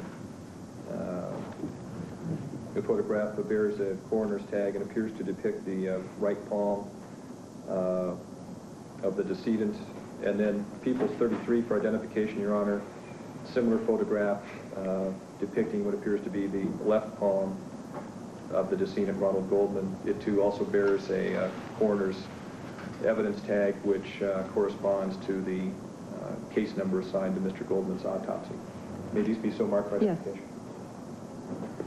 Yes. Dr. Goldman, I'm going to hand you first People's 32 for identification and ask that you observe that in discrete fashion. Sir, does that photograph depict the sharper incised wounds that you've described in your testimony as defense wounds to the right palm of Mr. Goldman's hand? Yes.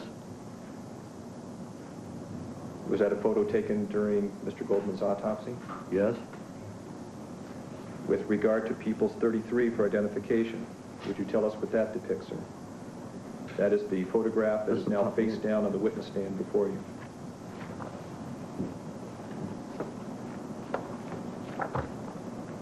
What does that photograph depict, sir? That is the left hand of the decedent, palmar surface. Does that photograph truly and accurately depict the defense wounds to the left palm of Mr. Goldman's hands that you've described thus far in your testimony? Yes. Dr. Golden, in addition to the wounds depicted in People's 32 and 33 for identification, did you observe what might be characterized as other defense wounds to the back of Mr. Goldman's hands as well as to his forearms? Yes. And in general and in brief, how would you characterize those wounds?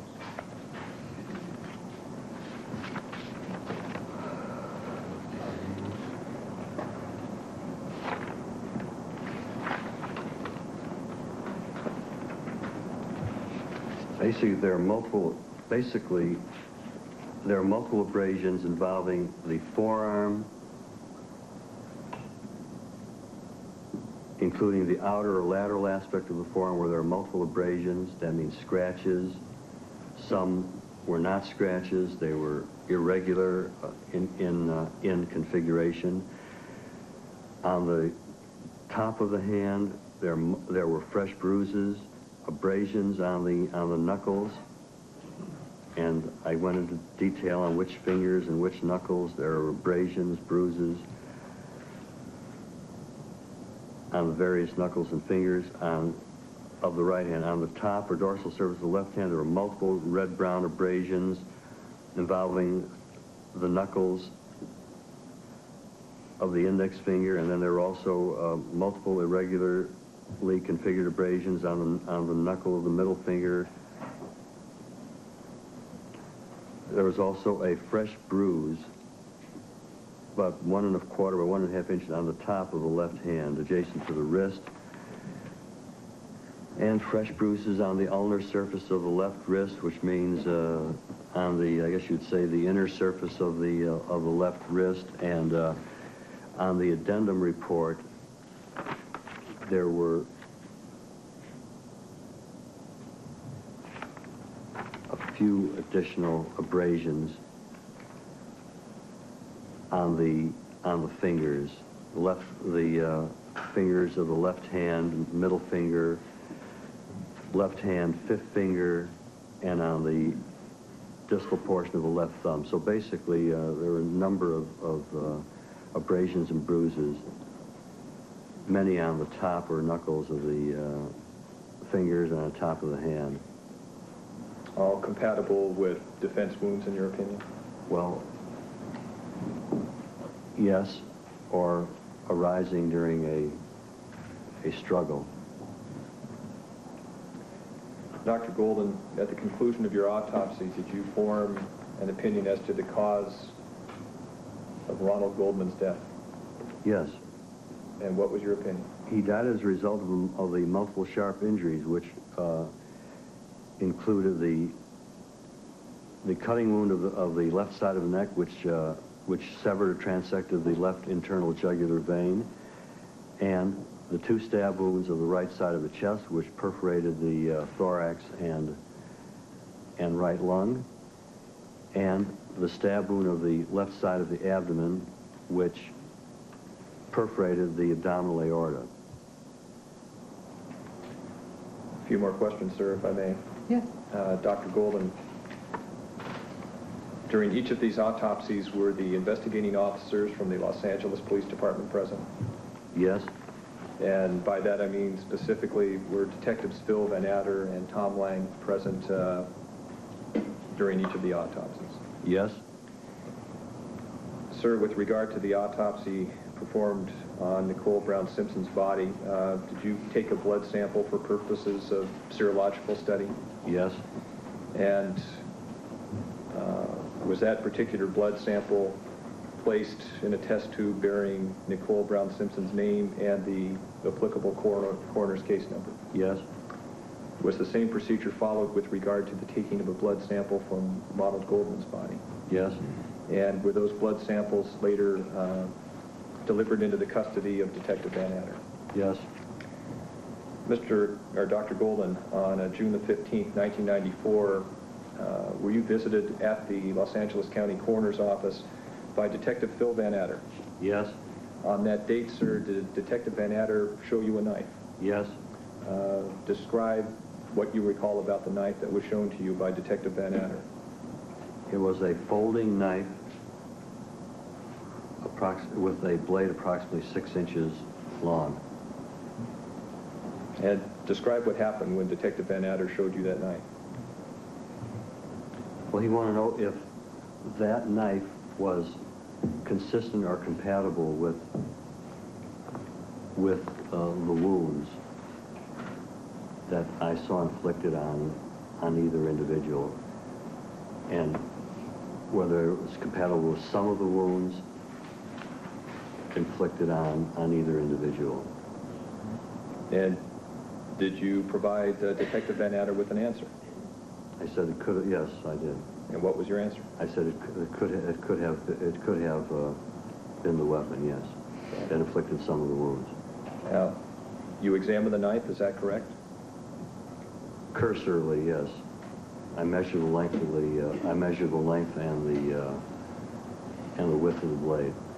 Now, is your opinion that a knife such as that could have inflicted the wounds received by Nicole Brown Simpson and Ronald Goldman definitive, or would you have liked to have done something more with regard to examination of the knife to determine more precisely?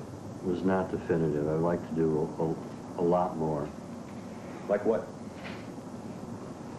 Well, make detailed measurements of the blade, correlating each wound that I described, specifically each stab wound that I described in my protocol, with measurements of the blade of the instrument. To date, sir, have you had the opportunity to conduct such an examination? No, I haven't. So your opinion then is, with regard to the knife displayed to you by Detective Van Ander, that it could have inflicted the wounds upon Mr. Goldman's body and upon Nicole Brown Simpson's body, but not necessarily so. Is that correct? Not necessarily so. To be scientific, I would have to get my little white ruler out that I use for measuring the wounds on the body and do the same thing on the knife. Okay. May I have a moment, John? Yes. No further questions. It's about 5 minutes to 12. Which of you is going to cross-examine the witness? Okay. I think we'll break at this point. We'll start with your cross-examination at 1:30. I would like to see counsel briefly in chambers.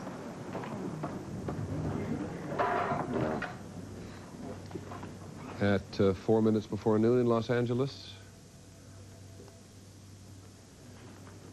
just a little before 3 o'clock in New York City, the end of the direct testimony from the medical examiner, the coroner, in which he says she, Nicole Brown Simpson, died as a result of sharp force injuries, and he died as a result of multiple sharp injuries. We're going to take a break as well in a couple of minutes from now, and I don't know whether he did. That's the foundation that has not been established. Well, I believe, Your Honor, he has testified that an eyewitness to, or somebody establishing the time the decedent was last known alive, would be one of 6 factors he would consider in establishing time of death. I understand that, but specifically in this case, there's been no testimony that he in fact did rely upon any statement from someone indicating that they had had a telephone conversation with the decedent.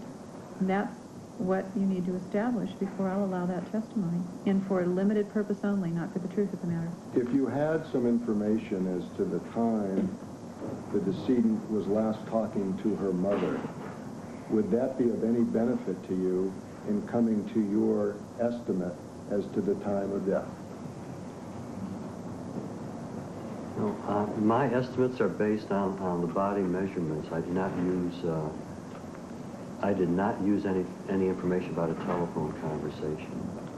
Did you see any information about a telephone conversation when you came to your conclusions?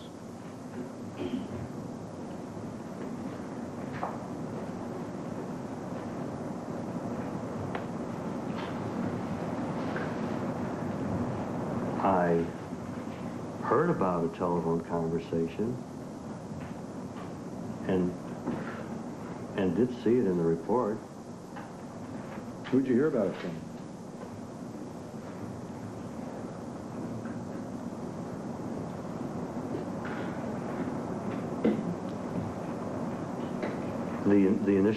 The initial report of the telephone conversation? Yes. I believe I heard it on the news or in the paper. Is that before you saw it in your report? Yes. You mean the news had it on before it was in your investigator's report on the 13th? No, I believe the news used the investigator's report. Preliminary investigator's report. Are you saying the news read the report before you did? Oh, no, I'm not saying that at all.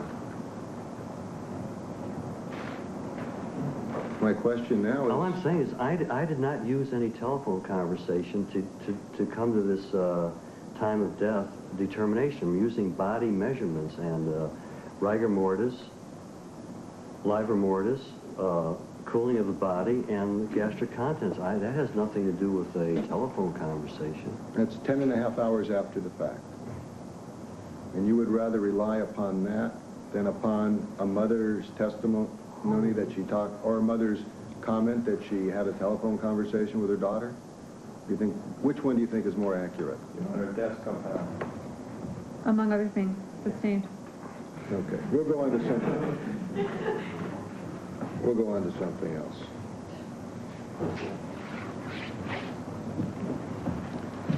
Do you have an opinion? You observed the stomach contents of the decedent, Mr. Goldman. Is that correct? Yes. Did you save those? Yes. Why'd you save his and not save hers? Save the contents on Nicole Brown Simpson. It was important to measure it, characterize it, describe it,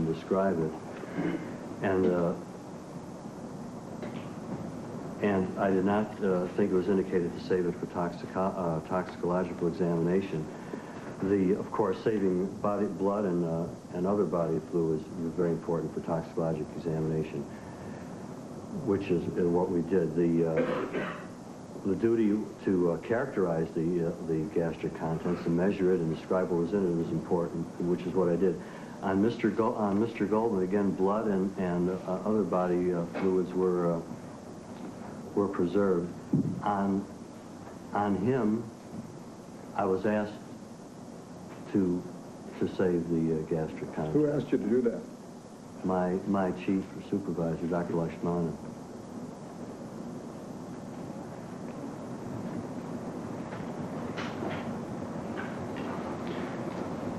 Do you have an opinion as to, between Nicole Brown and Ronald Goldman, who was the last one to consume food?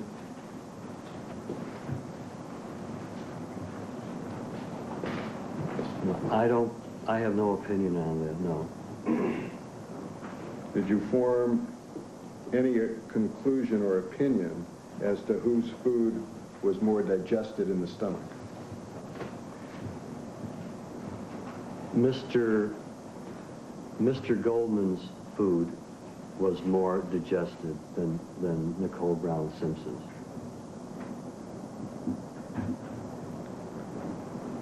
If he ate after she did, would that mean that he lived longer than she did?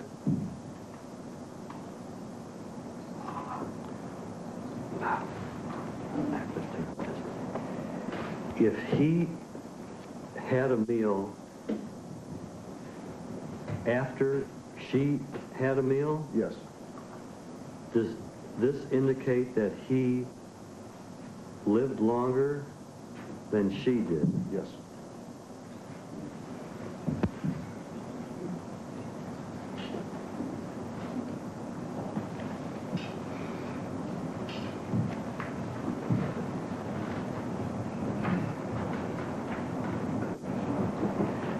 Well,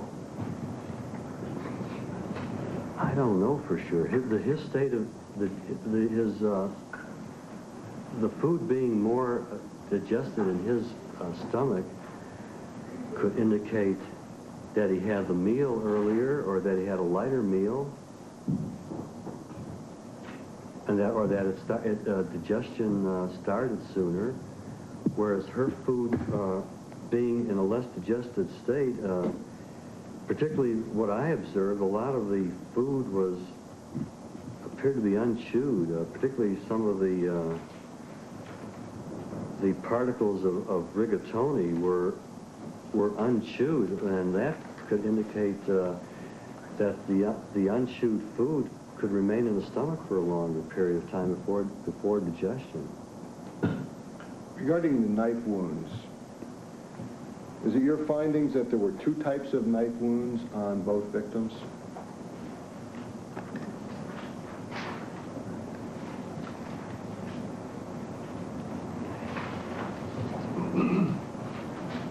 There are two morphologically different types of stab wounds on the victims. Namely, some of the stab wounds on the victims are indicative of a single-edged blade. For the reasons that I indicated, they have both a round or blunt end and a pointed end. And some of the wounds have a characteristically double-pointed or forked end, which would indicate that they could be made by either a blunt end instrument or knife or a double sharp end instrument. In other words, a two-edged knife or a single-edged knife. And there's no way that my determinations can tell the difference between those. So there are two morphologically different types. Could two knives have produced the injuries on both of the victims? Yes.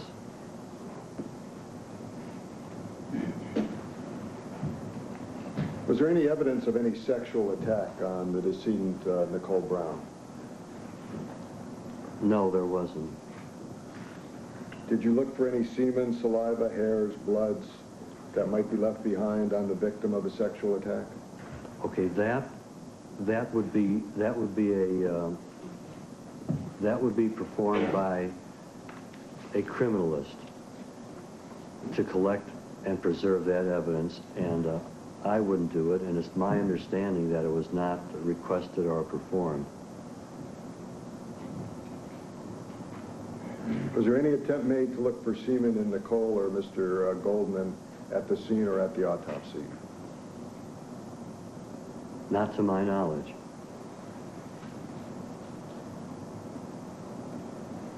Is it proper, in your opinion, to do a rape kit analysis on young women murder victims as a general rule?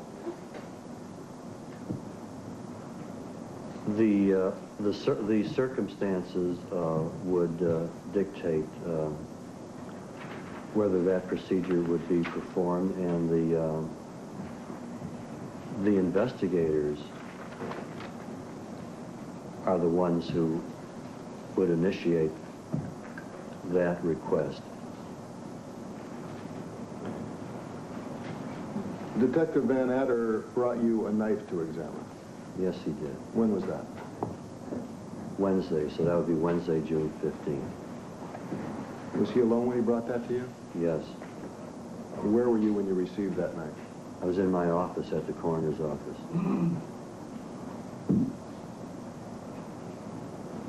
Did he give you a chance to examine the knife? Briefly. Did you ask him, did you tell him you might have needed, did you need more time than he gave you to examine it? For an accurate scientific examination, yes. Did you tell him that? No. Why not? I didn't think it was indicated. Wait, a detective who's in charge of a homicide comes in with a knife, and he tells you this may be similar to the murder weapon. Is that correct? Yes. He asks you to check to see, and you're telling us that you didn't think it was indicated for you to perform a proper evaluation? Well, I said it could be the weapon that caused some of the wounds, including the cutting wounds. It was a single-edged, it had a single sharp cutting edge, and it's obviously consistent with many of the slashing wounds. And it was a 6-inch blade. And at the time, we didn't think it indicated, or I didn't think it indicated to go through each wound by wound, to try to exclude that weapon. That can be done at some other time. You understand a man is sitting in jail faced with charges of double homicide, do you not? Yes. Well, when could that be done to protect his rights? Objection on our argument. Sustained. When would you suggest doing that to protect his rights? Same objection. Sustained is the form of the question. When would you suggest doing these tests? Now? I have nothing further. Mr. Hodgman? If I may, just a moment.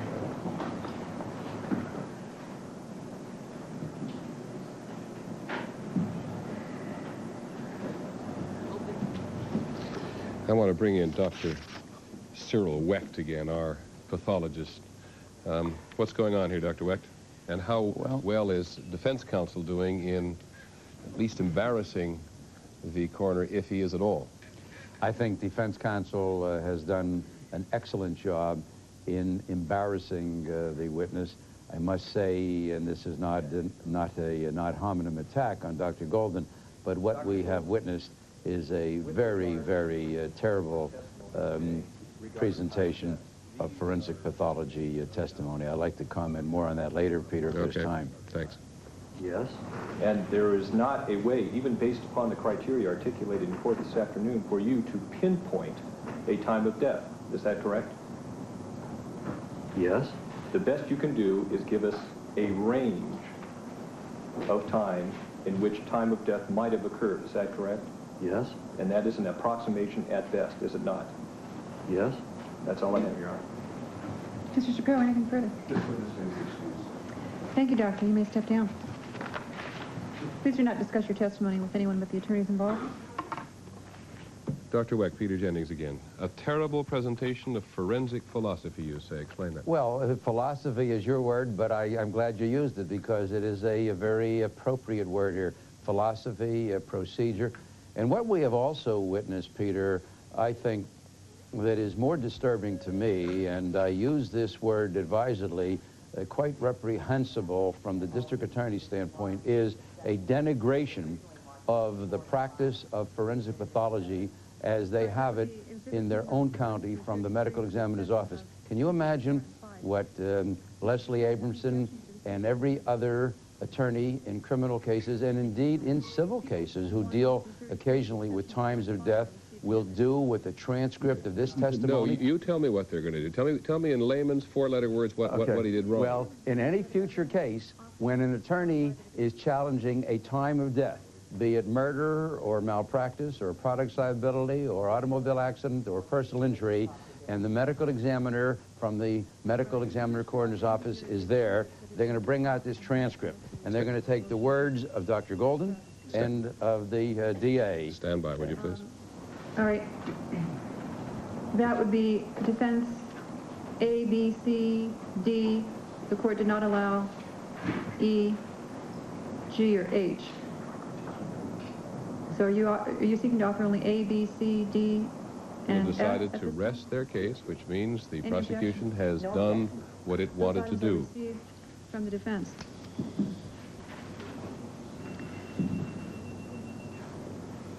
Do you have any motions at this time? Before we begin considering an affirmative defense, there would be a motion to dismiss the case. I'm sorry, you say before you begin considering an affirmative I think at defense? this point in time, we would like to make a motion to have this case dismissed. That motion is denied. Do you wish to present an affirmative defense? Yes.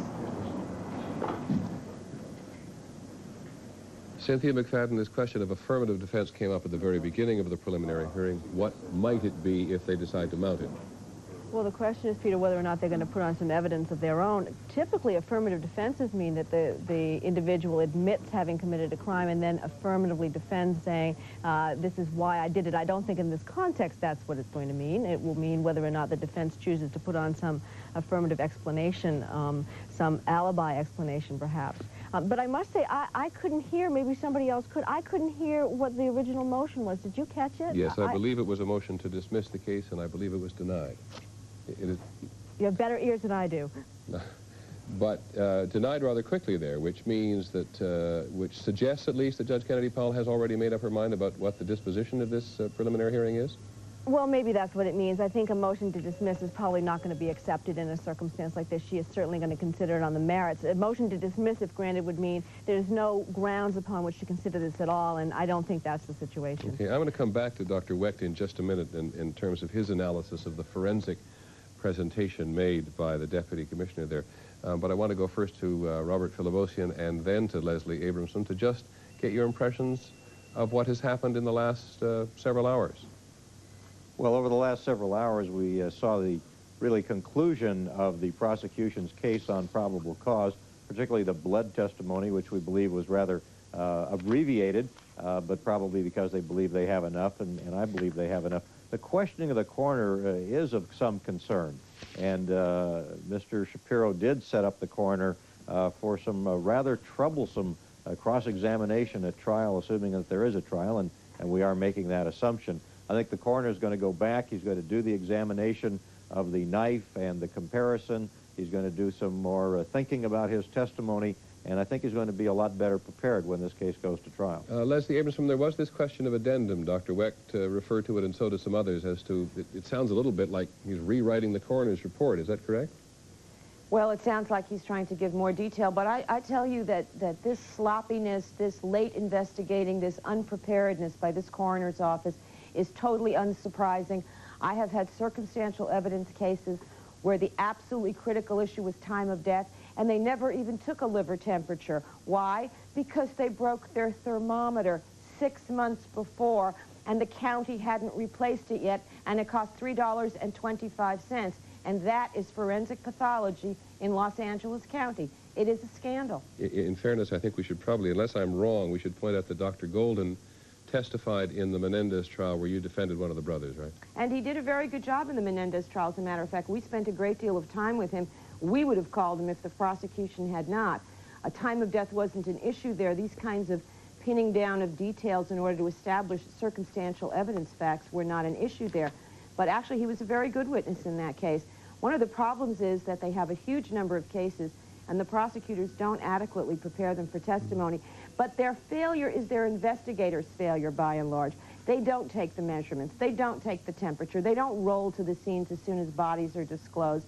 And then they try to do this patch-up estimate of time of death later when people's lives hang on this kind of information and when the solving of serious crimes hang on it. They are very bad about that. Well, those of us who watch this with far less sophisticated eyes than all of you have, I think, the following impression, that there is a window of opportunity during which Mr. Simpson's whereabouts were not accounted for.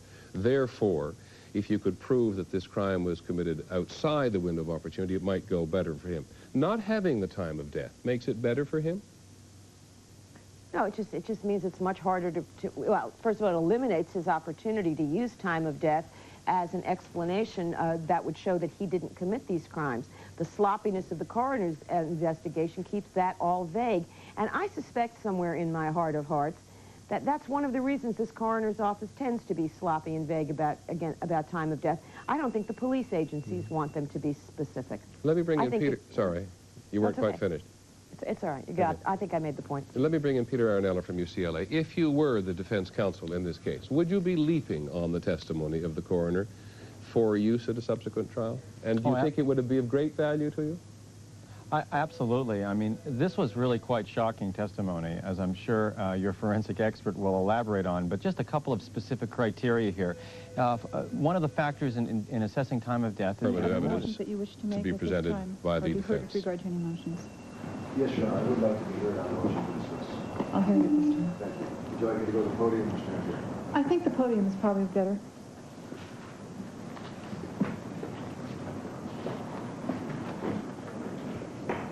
Your Honor, I would ask the court to consider the jury instruction that would be given in a case like this regarding circumstantial evidence. And that is, if the evidence presented relies solely on circumstantial evidence, there can be no conviction unless the circumstances point to guilt and are not reconcilable with any other reasonable theory. If, on the other hand, the circumstances may point to guilt or may point to innocence, the jury or finder of fact must adopt that theory which points to innocence and reject that which points to guilt. Now, clearly, this is not a trial. And clearly, the burden is not the same. But the legal principle remains. This is a case based entirely on circumstantial evidence. And it is clear from the presentation of the people and through our cross-examination that the circumstances can point both towards a suspicion of guilt and also towards a theory of innocence. The key piece of evidence that the people are relying on is the serology of a 99% chance that 4 blood drops found at the Bundy crime scene were of the same type and chemical composition as that of Mr. O.J. Simpson. Objection, that's a misstatement of the evidence. This is argument, Ms. Clark. You can be heard in response at the appropriate time. The converse of that is that if you take the Coliseum on any given Sunday, 40,000 to 80,000 people will have that same blood type. Number 2, there was testimony elicited from the people's witness that Mr. Simpson has joint custody of these children with his ex-wife, the decedent, Nicole. That being the case, it is reasonable to assume that he would visit the children or pick them up at her condominium on a regular basis. Since the criminalist cannot fix the age of the blood spots, there is an equally reasonable theory that those blood spots, if in fact they belong to Mr. Simpson, were placed there at some other time than at the time of death. And in fact, the criminalist testified that by viewing the photographs, the blood appeared to be of different ages. However, he blamed that on poor photography. But on cross-examination, he admitted that proper crime scene photography requires using the same type of equipment with the same lighting conditions from the same angle. Point number 2 that the prosecution relies on.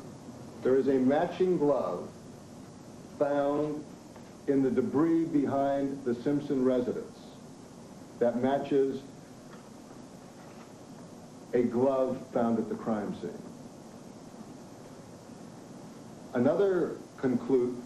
Let's go by the testimony. I asked Deputy Van Adder, how did that glove get there?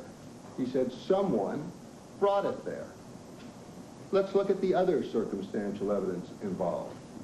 If, in fact, the killer lived at the Simpson residence, the court would have to believe the following: that in a window period of less than an hour, the killer was able to leave the crime scene that has been described with a victim with 2 arteries in the neck cut, 2 jugular veins cut, and massive blood from both victims.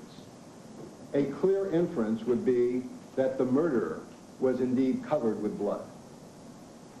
The murderer would then have to do the following: abandon the bloody clothing, because they have not been found or presented, abandon the murder weapon, because that has not been found or discovered, abandon bloody shoes, because they have not been found or discovered, and then go back to his house and leave a bloody glove in his backyard. That just doesn't stand up to logic.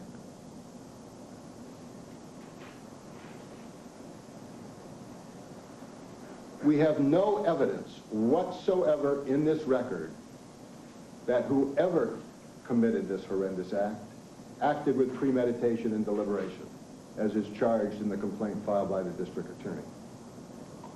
This is a case that the police admit is still under investigation, where other suspects are being sought, where the medical examiner admits that 2 weapons could have been used. A clear inference that there may be more than one killer. I don't want to go through each and every area of impeachment with the witnesses, but I think it is very, very clear that everybody who has participated in this investigation has not done so in a professional manner. From the time the Los Angeles Police Department arrived on the crime scene, it was nearly 10 hours later until they started the scientific investigation and even took the temperature of the body. There was testimony that the fire department obviously was there and left and didn't do anything, yet the coroner's records clearly indicate that the fire department chief was the person who pronounced the body's dead. I doubt if he did that from a distance. This is a case that everybody has jumped to an immediate and unrealistic conclusion as to the state of this evidence. This is a case that is not ready yet to come to court. This is a case where the chief serologist said we use serology as much to eliminate as to implicate, and yet we have no DNA testing back. This is a case that is needless and groundless and does not warrant any further consideration at this point in time. The court, on viewing all of the evidence, that has been presented from the witness stand should have little difficulty in deciding that this certainly is not a case of any premeditated murder by anyone, for there is totally no evidence on that issue whatsoever. And number two, that there is not and cannot be at this point in time a strong suspicion that Mr. Simpson is guilty of anything. Therefore, Your Honor, it is incumbent upon you to exercise your duties under the law and dismiss this case. Ms. Clark. Thank you, Your Honor.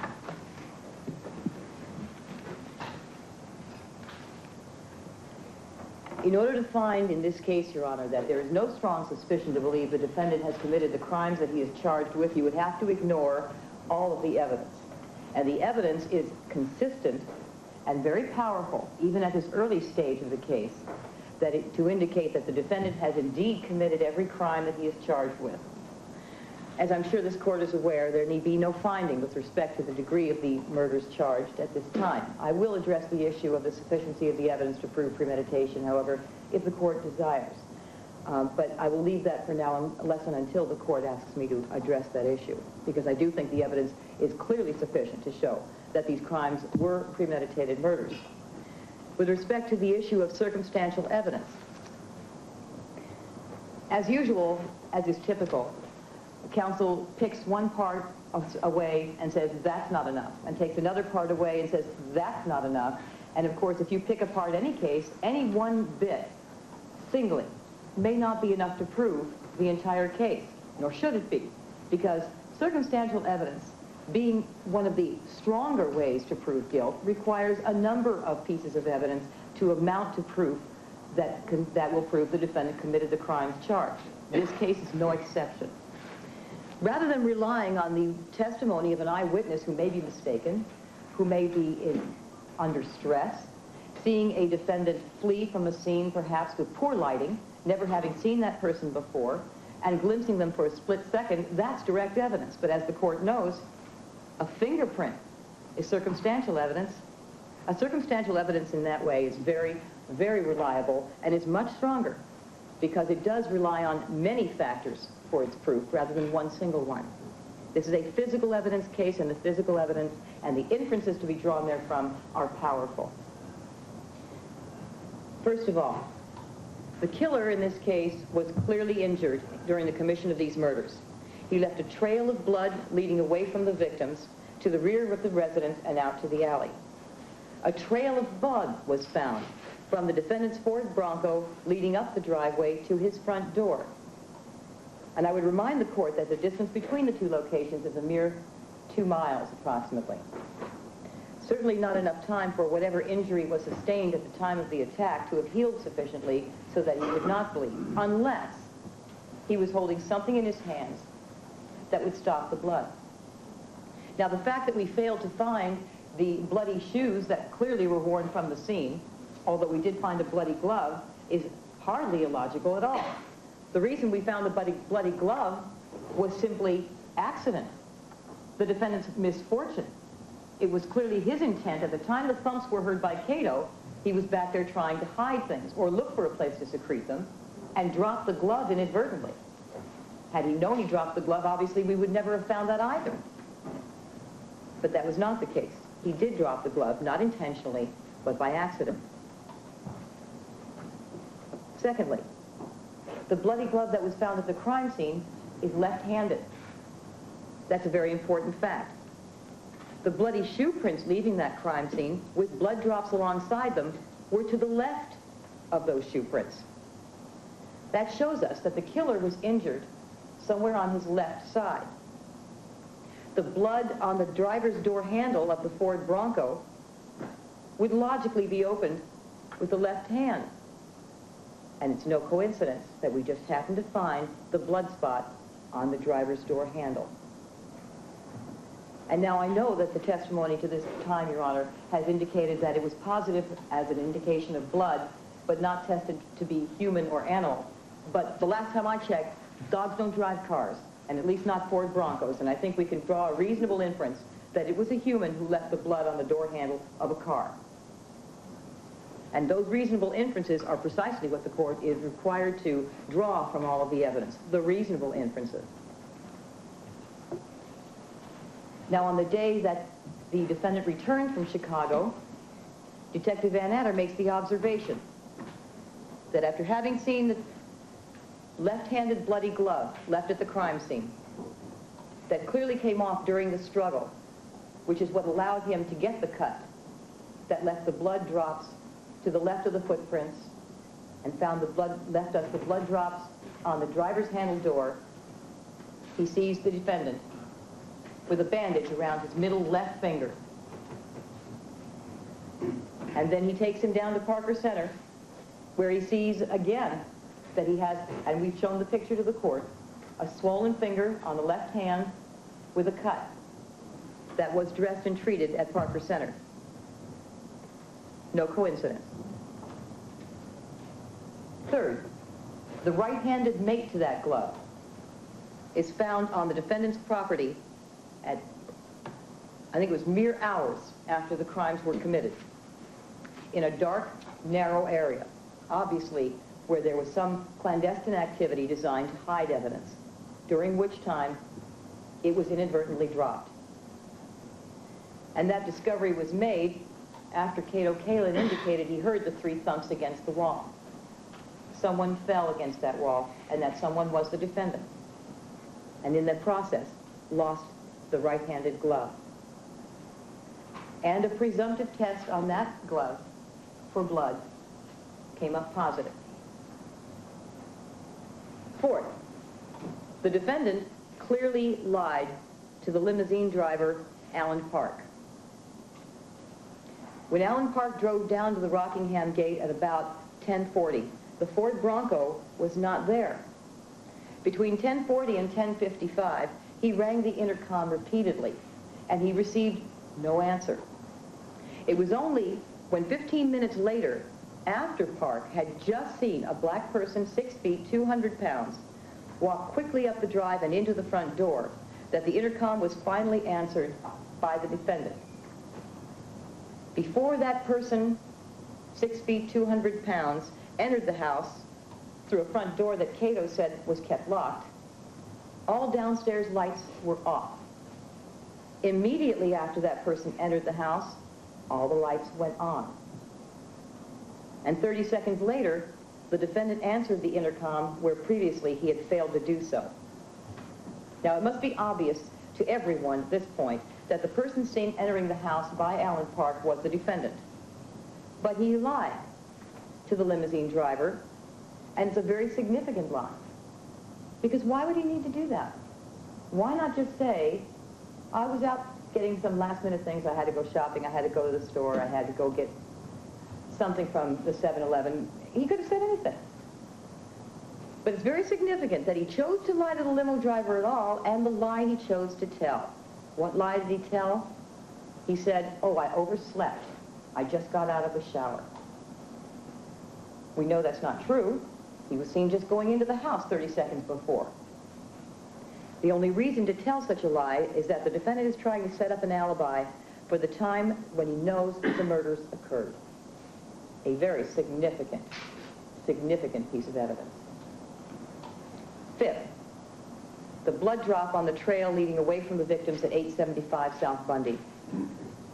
Testing revealed that only 43% of the population could have been the source of that blood drop.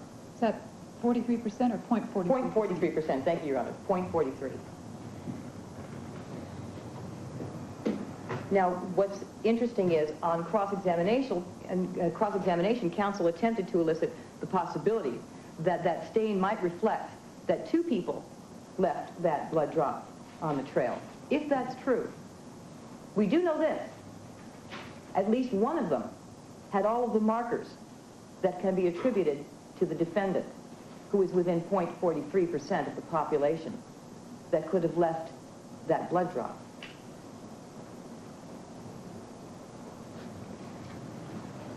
And of the 43% of the population that could have been the source, the 0.43% that could have been the source of that blood drop, How many had a bloody glove found on their property mere hours after the murders occurred? A bloody glove that matched the bloody glove found at the crime scene, at the feet of one of the victims. That must considerably narrow down that figure. And so it's not just 99.57% of the population that is excluded, but virtually everyone but the defendant, when all of the evidence is taken into account, Your Honor. And in light of all of the evidence that we have presented, the people have more than established and carried their burden with respect to this preliminary hearing, and I submit that the defendant should be held to answer for all of the charges as charged in the complaint. Thank you. All right, at this time, the court will take a 15-minute recess. I will announce my ruling at 3 o'clock.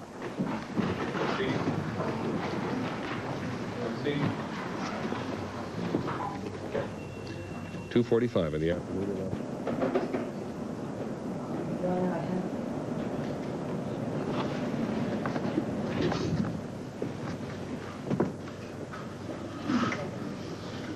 I'm sure it's clear to everybody around the country what is about to occur. Judge consulting both Marcia Clark, co-counsel for the prosecution, and Bob Shapiro, before making her decision on whether or not O.J. Simpson should be bound over to trial in a superior court for what we now know to be two clearly, astonishingly savage murders on the night of June the 12th. His wife and Ronald Goldman, who perhaps unfairly is often merely described as her friend.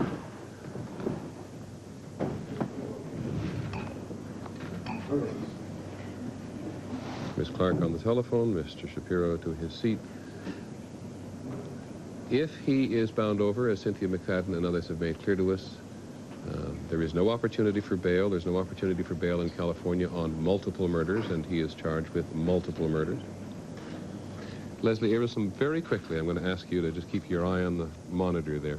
If someone comes to you and says, I did it, what's your moral obligation? You have no moral obligation whatsoever, except an ethical obligation. Right, if they tell you they did it, you can't put them on the witness stand to say they didn't. Thank you. Counsel, the people are represented. The court has carefully considered the evidence in this case and the arguments of counsel. And keeping in mind that the proof in this matter is not proof beyond a reasonable doubt, the court feels that there is ample evidence to establish strong suspicion of the guilt of the accused, and therefore the motion to dismiss is denied at this time. I want to make one comment with regard to the envelope, and that is this, that envelope at this time remains sealed, that the contents of that envelope, whatever they may be, in no way played a part in the proceeding or the decision in this matter, that envelope in a sealed condition will be transferred along with the court file to the Superior Court for such further rulings as are appropriate at a future point in time. Defendant, please stand.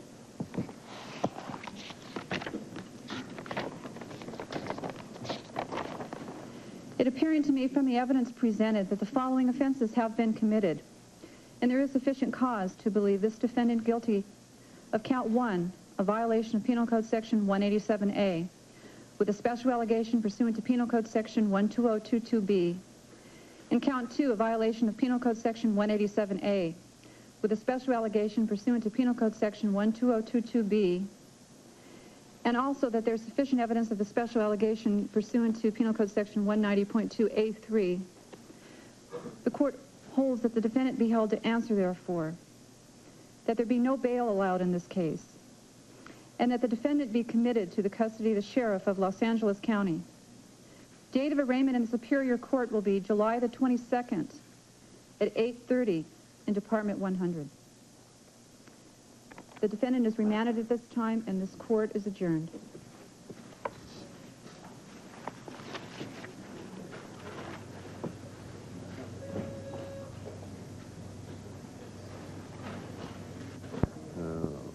Of O.J. Simpson, who at his first arraignment, you will recall, was told later heavily sedated and did not even seem to know at the time where he was. cannot tell you much at the moment about what facilities they have made for those of us watching on television to hear or see, but let's listen. Mr. Simpson, you are charged in information BA 97211 in count 1 with the crime of murder, and that it alleges that you did with malice aforethought murder Nicole Brown Simpson, a human being. You're charged in count 2 with the same charge. It alleges that you did with malice aforethought murder Ronald Goldman, a human being. Each of counts 1 and 2 contain a special allegation alleging the use of a dangerous or deadly weapon and knife, and there is a further special circumstance alleging a double homicide under 190.1A3 of the Penal Code. Do you understand the charges against you, sir? Yes, Your Honor. You've had an opportunity to discuss those charges with your attorneys?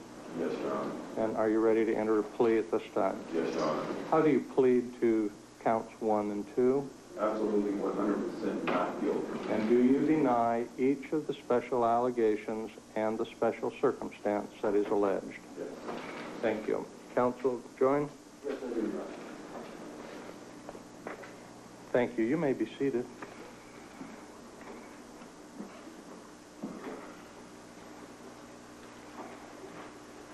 At this time, it is my intention to assign this case to a judge for all purposes.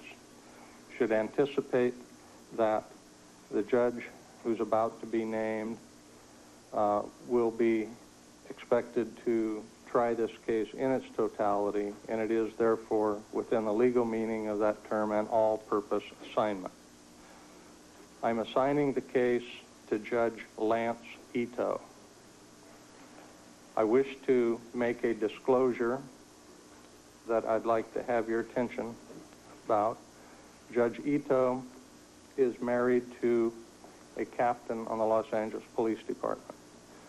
She is assigned to the bunco forgery unit, and as is usual for Judge Ito in any case that involves the LAPD, he makes this disclosure, and in the event that either side desires him to do so, no affidavit will be required. On the request of either side, he will recuse himself from handling this matter. Are you in a position to state a position on that at this time, Mr. Shapiro, or would you wish to have a few minutes to confer with your colleagues?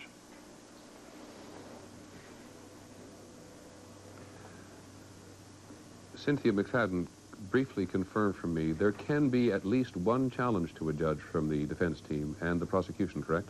That's right, Peter. Each side has one free bite of the apple. Each side can object for any reason whatsoever before they get to the merits. A choice that is acceptable to us, Your Honor. Okay, Mr. Cochran, you joining that? Yes, Your Honor. Acceptable to the defense team? People have a position they wish to express at this time, or do you need a few moments to confer with among yourselves or with others? Thank you. Judge Ito will be acceptable to the people as well. Very well, thank you. Then that is the assignment of the judge. The case will be tried in Department 103 on the 9th floor. There is a judge assigned to 103 who doesn't know that he has been dispossessed unless he happens to be watching television at the moment. What I am proposing to do is to set this matter for Department 103 for 1 week from today, Friday at 9 o'clock in the morning. There have been some motions filed that Judge Ito is familiar with. I anticipate there may be some others. Any motions that are ready to be filed today can be filed in Department 100, and we'll put them with the file, and he'll be ready on those on Friday. I am going to make a request of both sides that with respect to any motions that are filed from this day forward, that they be filed as an original and for.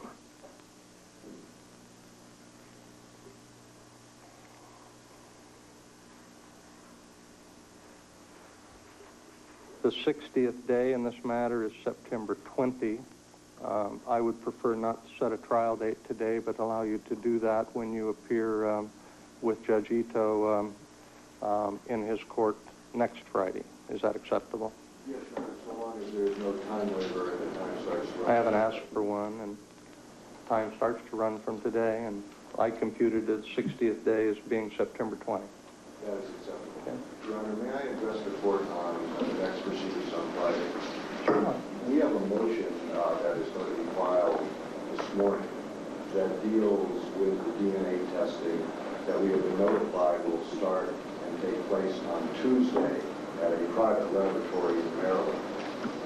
It was essential that this motion be heard prior to Tuesday, and our motion basically is a request that a sample be preserved so we can conduct our own independent examination. Let me interrupt you. Do you have any objection to? Yes, Your Honor. This matter has already been litigated extensively in the municipal court. We presented testimony. An order was made by the judge with respect to all of counsel's contentions.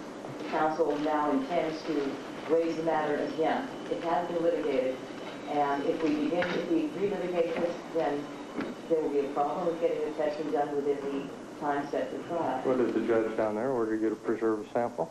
The judge issued an order that went along with the testimony indicating that the defense could be present, will be present to watch all of the testing to the extent that when our testing is completed, there is capability of a split, we will be provided to provide that. Well, why do we need to address this again? Your Honor, for two reasons. Number one, that we believe, based on affidavits that have been supplied that will be attached to this motion, that observing others do a DNA test is absolutely no benefit whatsoever. Number two, in the event that is something that the court desires us to do, Dr. Henry Lee, who is our chief criminologist, a year and a half ago has made a commitment to address an international scientific board and be the keynote speaker on Tuesday. We have been formally asked the district attorney to allow us to start these tests, if that is going to be the procedure, on Thursday. Finally, we believe that the municipal court's order has now expired, that the municipal court magistrate has lost jurisdiction, that the testing did not begin during the period that she had jurisdiction, and the matter will be properly brought before Judge Ito. Well, it's a little bit premature for us to be spending this much time on it since the motion hasn't been filed in any event, but based on what you've told me, Mr. Shapiro, and what I perceive to be your concern that some urgency be attached to the consideration of that motion, if it is filed, I will see that it is placed in Judge Ito's hands today, and if he feels, after reviewing it, that it's a matter that requires his attention prior to Friday, he will cause our staff to contact each of you and set the matter for argument and hearing. On that issue? That issue is closed. I'm not going to talk any more about motions that aren't filed. Any other matters that we need to address at this time? Thank you, Your Honor. Okay. Any other matters? No, thank you, Your Honor. Thank you. Thanks to each of you. You're welcome. The defendant's remanded in custody of the sheriff without bail. O.J. Simpson, not just a plea of not guilty, but a plea of absolutely 100% not guilty. He said a much more aggressive look, at least, and sound from Mr. Simpson than we heard during all of the preliminary hearing. Just before we go to our panel in Los Angeles to explain what we've just heard, or I suspect in many cases not.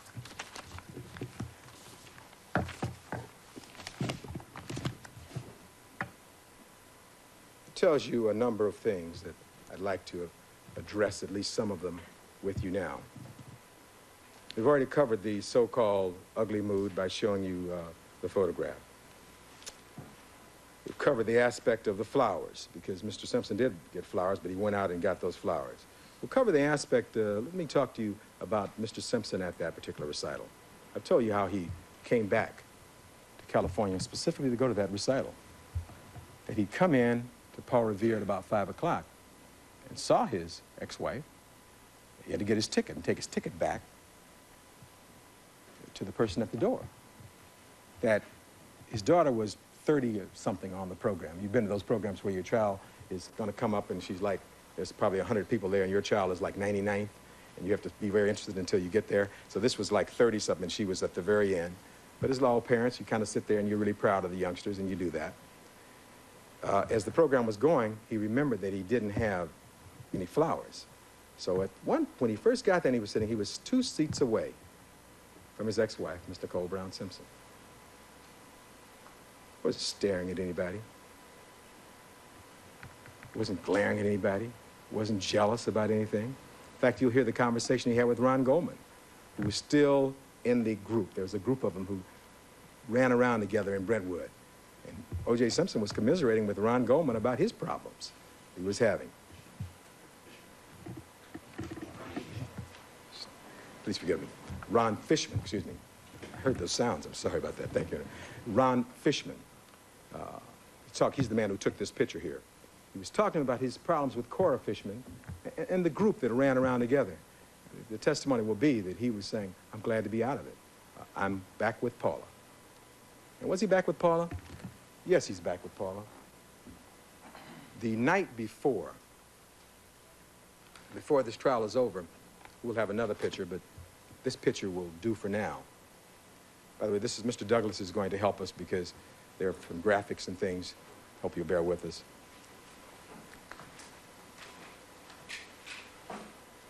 Thank you, Mr. Douglas. Your Honor, you please see this picture. Would you like to sit there? We'll call this, this is... I thought we had agreed that it would be defense 1, 2, 3, 4. I think the clerk has not changed it. Right. But we're going to have so many, Mrs. Robertson. I thought we agreed on this.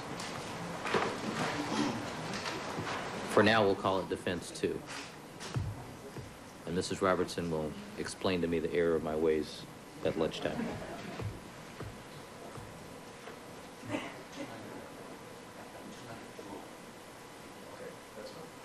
You are in charge. No, I'm not. Oh, I see. This is in 201. And number 201 is another example of O.J. Simpson. This photograph, there'll be testimony, was taken on June 11th, on Saturday, June 11th. That is a charitable fundraiser. I think $25,000 a plate, by the way, to the benefit of Israel. And that's O.J. Simpson there. Now, that night, on Saturday, June 11th, he went with his girlfriend, Paula Barberi, who had picked him up at the airport on Friday evening, June 10th, when he came back from working in the East from New York. They spent that time together, and they went out Saturday evening. And so this picture, again, is graphic evidence of O.J. Simpson and who he really is, it seems, to us. As I said, there is another picture of Paula Barberi with him there that we don't have yet, but that we will. Now, Mr. Darden talked a lot about Miss Simpson being weak and that he exercised all this control over her and picked her friends. The evidence will show that Miss Nicole Brown Simpson was a very strong, independent woman, very attractive, and an excellent and wonderful mother. But the one thing they never fought over or never had any arguments about were those children. But they both mutually loved those beautiful children, and that was very, very important, it seems, to both of them. That she picked and chose her own friends. That O.J. Simpson or no one else could tell her who her friends were to be. She had whatever friends she wanted. She did whatever she wanted.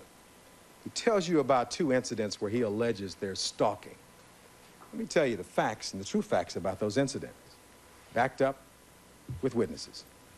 There's a man in Los Angeles named Joe Stellini who owns a restaurant on the west side out on Pico. He's a good friend of O.J. Simpson's. They went out to dinner one night.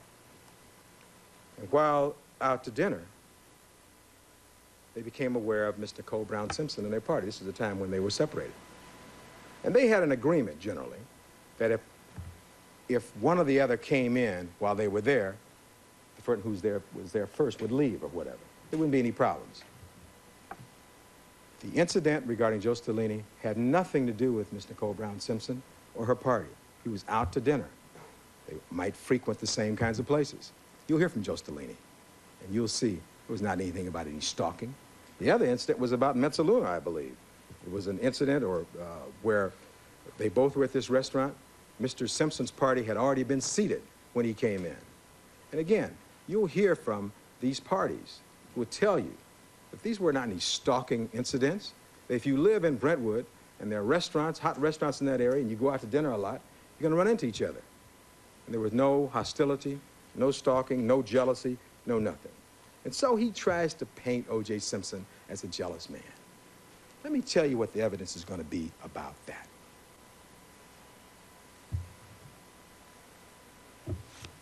You heard about this incident of Keith Zlomowitz. I'm sure as a witness who's going to be called. Mr. Garden described it.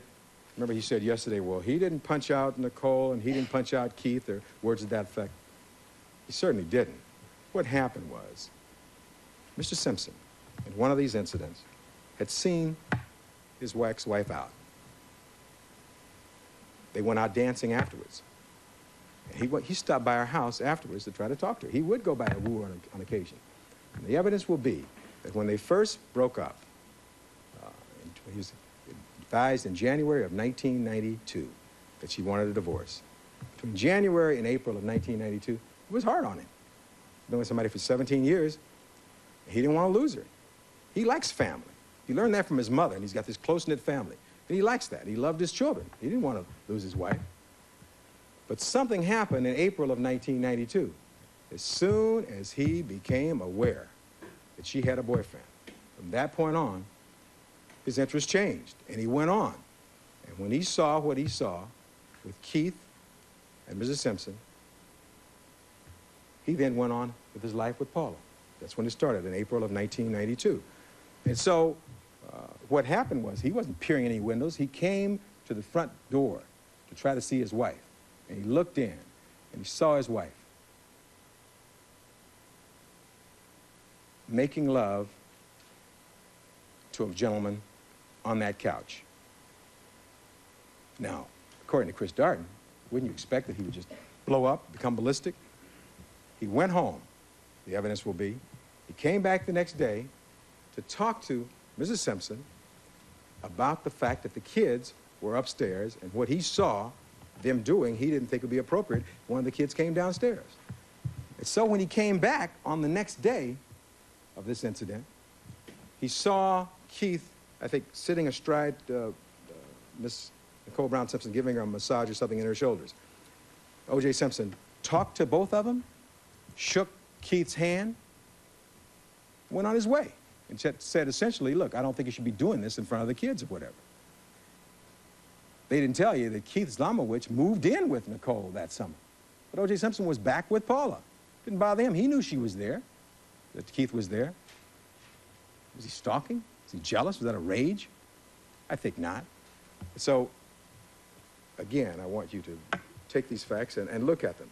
But there's an even more painful incident, probably. It tells you that he's not jealous. He has a very close friend, somebody who's very near and dear to him. The evidence will show who had a relationship with Nicole Brown Simpson, because she told him so when they got back together, and this gentleman told him so. And it was hurtful, but he never said a harsh word to her or this gentleman. He didn't go ballistic. He didn't do any of those things. In fact, you know what he did? He let this gentleman get married at his Rockingham house after learning this gentleman had been intimate with his wife. That's what O.J. Simpson did on that occasion. Your Honor, may I put your name?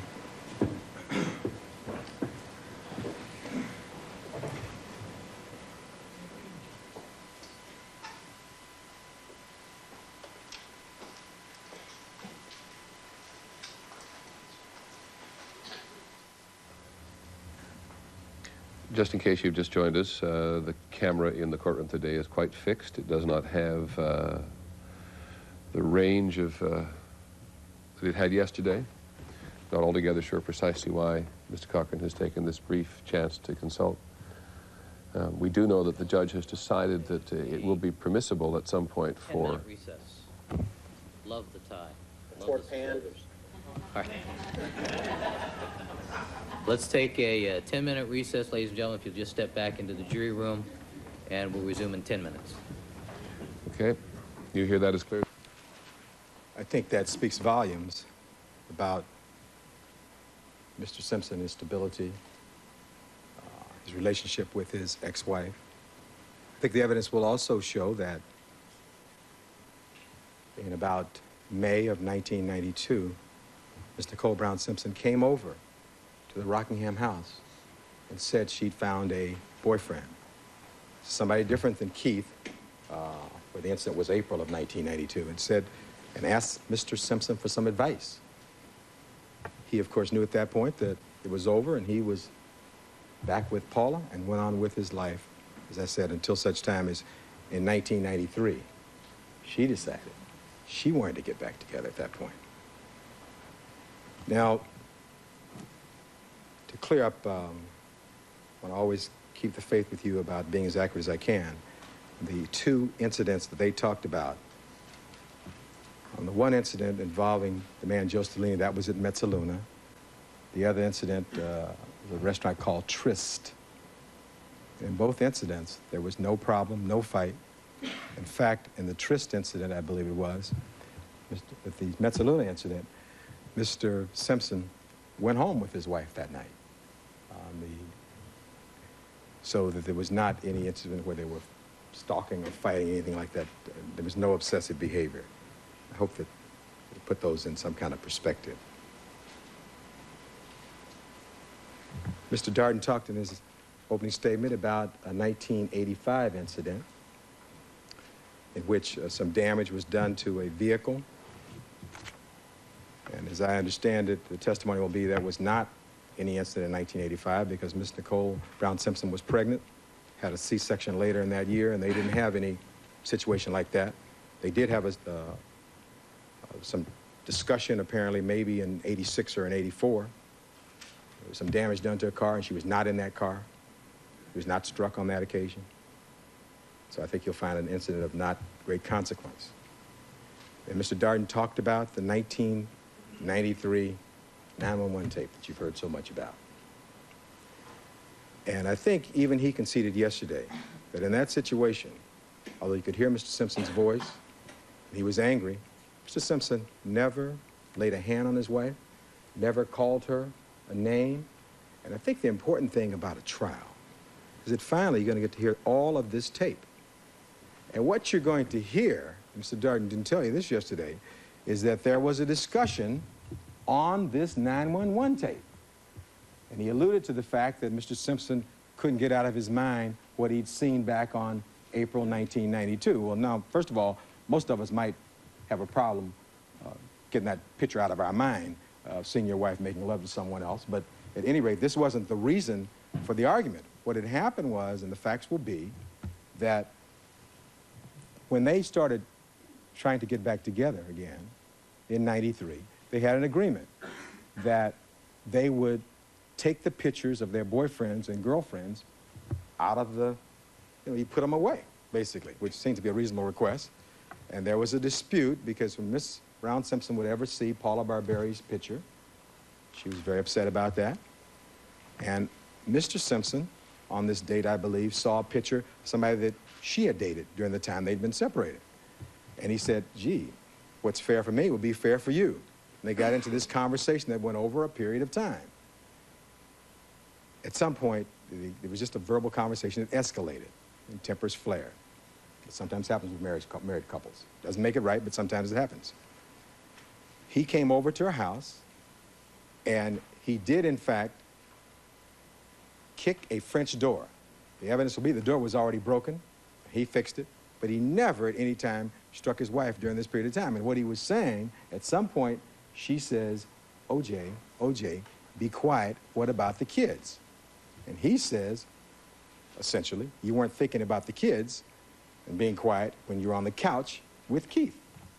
And I think you'll hear that on the tape. So you put it in perspective, and the important point to make is that nobody was ever injured during this period of time. In fact, there is a tape recording and a transcript from some police officers who came out and talked with these parties. And in that tape, you'll get a chance to hear what Ms. Brown Simpson thought about that incident. And they also talked to O.J., who waited there for him. He agreed to fix that door. And they went on with their lives. They went on and continued during that period of time to get along. This was the time they were back together. You should note that Mr. Simpson, because of how he's conducted his life and the things he's done in his life, has been able to amass some assets. Not bad for a young man, a spindly-legged youth from San Francisco, who suffered with rickets, who had trouble walking, was cared for by his mother, who grew up to become the greatest running back in the history of the National Football League. And so, because of that and his commercial endorsements and things, he's able to have several homes. He has a home in New York. And the evidence will be that in August of each year, because of his commitments with NBC, he would go and live in New York. And so he wouldn't try to control Miss Nicole Brown Simpson. I mean, she would do what she wanted to while he was here. Even during '93, he was living in New York from like August to like January, maybe after the Super Bowl or whatever, so August to January. He'd be back there at his New York house. He also had a house in Laguna Beach in Orange County. And one thing I forgot to tell you about the circle of benevolence. He assisted his wife in buying a condo in Laguna for herself, separate from his house. So when she was at Rockingham, she had 2 condos in her own name. One in Laguna, one in San Francisco, she's getting money from, and living in Rockingham. They didn't tell you about that. He also had bought some property in Cabo San Lucas where he planned to build. All of the things that he was doing was about the family, like keeping the family together, like doing things with in-laws and with friends and with the children. So I think you'll hear evidence about the fact that he was away at great periods of time. And while I'm about that, let me tell you about the kind of schedule this man had. You won't be able to see his calendar yet, but at some point, hopefully, we will. If you went back and looked at Mr. O.J. Simpson's daily calendar from January to June of 1994, you'd find a man that in January was out of town and probably still living in New York almost every day. But he was out of New York because he was traveling. Some of you who know this is Super Bowl week. You can imagine that he was in Atlanta that week, because that's what the Super Bowl was last year. That the evidence will be that this was a time that he and his wife were trying to make it, that he took some family members, the Browns from Germany, to the Super Bowl in Atlanta, paid for all of them, got them 50-yard seats, took them to all the big parties that are going on this week. He was again out of town during almost all of that particular month. If you looked at his calendar and you're able to be testimony, that in February, he spent a lot of time in Cabo San Lucas. He was in Nashville, in St. Louis, in Miami. In Miami again, involved in charitable work. A few days where you find he was even here in Los Angeles. If you looked at March, you'd find that he was in New York. He was doing Bryant Gumbel's charitable golf tournament in Orlando, Florida. Back in New York again. He was all over the country doing various and sundry things. You got to the month of April, he was back in Cabo. From there, he came back to Los Angeles. Then he went to Puerto Rico. Evidence will be that some of you know, he's an actor, a would-be actor, and that he made this movie Frogman during that period of time in Puerto Rico. Again, very much out of California. And in May, with the exception of some things that he came to do for his children, and by the way, again, talking about the kind of things that he would do at Rockingham. And you'll see this place at Rockingham. On May 22nd, he had a school picnic at Rockingham. We had a number of kids, and I think that's for the Sunshine Preschool. That is where his son Justin went. It was a fundraiser for this school. They have all these kids, and all the people would come to his house at Rockingham to raise money for the school. On May 22nd, he did that. And Nicole Brown Simpson was there. And even though they had agreed in May, earlier that month in May, and he was now back with Paula, when Nicole Brown Simpson got sick the week of May 15, 1994, she had pneumonia. O.J. Simpson was the one who took her soup, who tried to nurse her back, to get her back on her feet, even though they agreed they weren't going to be together anymore. You heard testimony with regard to that. And he continued, of course, being in and out of town. In June of 1994, he'd had and had taken his two children, Sydney and Justin. And let me say something at this point. Mr. Simpson has two other children that he's equally proud of. The minors cannot be here, obviously, for obvious reasons. But he has two other children that he's equally proud of, and they're here in court today. And there's Arnell Simpson over there and Jason Simpson, sitting between his two sisters, Carmelita Duro and Miss Shirley Baker, and the balance of the family, and you've met Miss Eunice Simpson already. So he, on May 5th, attended a pediatric AIDS affair. Again, his interest in children and AIDS and charitable work, along with Paula. And he took the two younger children. It was a real fine day. And that was on that Sunday. On that Tuesday, he left to go to Washington, D.C. again. He left town. He had to work. On Wednesday, he was working for Hertz in Washington, D.C. On Thursday, he's in Connecticut, working again at one of his board meetings. He's on these various boards, some charitable, some profitable, hopefully. He was in Connecticut. On Friday and Thursday night, he was in New York with his friend Bender. And he'd work, and he'd try to play golf during these periods of time. You recall I mentioned that Mr. Bender had suggested, you're going to be in Chicago on Tuesday or Monday night, stay over. He came home for the recital. And when you see his calendar, you'll see it's planned all the way out, far beyond June, of course, of 1994. But it gives you a sense of this man, this man's life, what he'd been able to do with his life and with himself.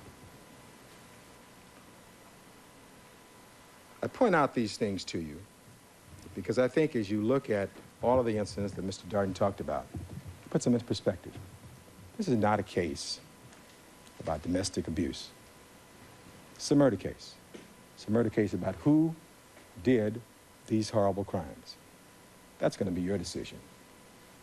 Not to think that O.J. Simpson is a bad guy or a good guy, for that matter, but to get a picture of him. But I think that you'll agree with me that after you hear the facts, you'll have a clearer picture. Now, about the we talked about the 1993 incident, I think we did. And I think those are the main incidents that Mr. Darden talked about. One thing I wanted to point out to you is that there will be, I believe, testimony that as these parties got a divorce, as so often happens, Miss Nicole Brown Simpson had her deposition taken. And she made a statement in that deposition with regard to whether or not he'd ever physically struck her after the '89 incident. And it'll be interesting to hear what that is. That this Mark Furman becomes even more relevant in this case as we go along and discuss it, because he was the officer who had supposedly responded, he says, in '85. There's other evidence that the incident involving the bat and the Mercedes was not in '85 because she was pregnant. But he writes a report 4 years later, in '89, saying he had an indelible impression of Mr. O.J. Simpson and coming to that location. An indelible impression. So we'll have to pursue what that means in this report that he wrote about that incident some 4 years later and whether or not it was accurate. It was not done contemporaneously with the incident. Mr. Darden also said to us that this was not a tabloid prosecution. Well, that's interesting, isn't it? He used those words, didn't he? He said, first of all, this wasn't character assassination, which we now know it was. And he says it's not a tabloid prosecution. Well, I think the evidence will be that after this book that you've heard about from his so-called friend Faye Resnick came out. It's when the people started getting all these witnesses who wanted to come forward, talk about these incidents. So whether or not it's a tabloid prosecution is not for me to say. It's going to be for you to say. Let me say this about Faye Resnick. Counsel, I'm sorry to interrupt, Mr. Okay. Go ahead, Your sir. Honor, once again, my objection has been previously noted. I caution you, Mr. Carkin, about what you're just about to launch into, because that person's not on the witness list. And when you say, let me tell you about somebody, I'm concerned. Right. You're right. There's a possibility that... All right, well, I think we should hear these objections at the sidebar. Okay. However, I tell you, let's do it without the recording. I think we can resolve it. Okay? Please.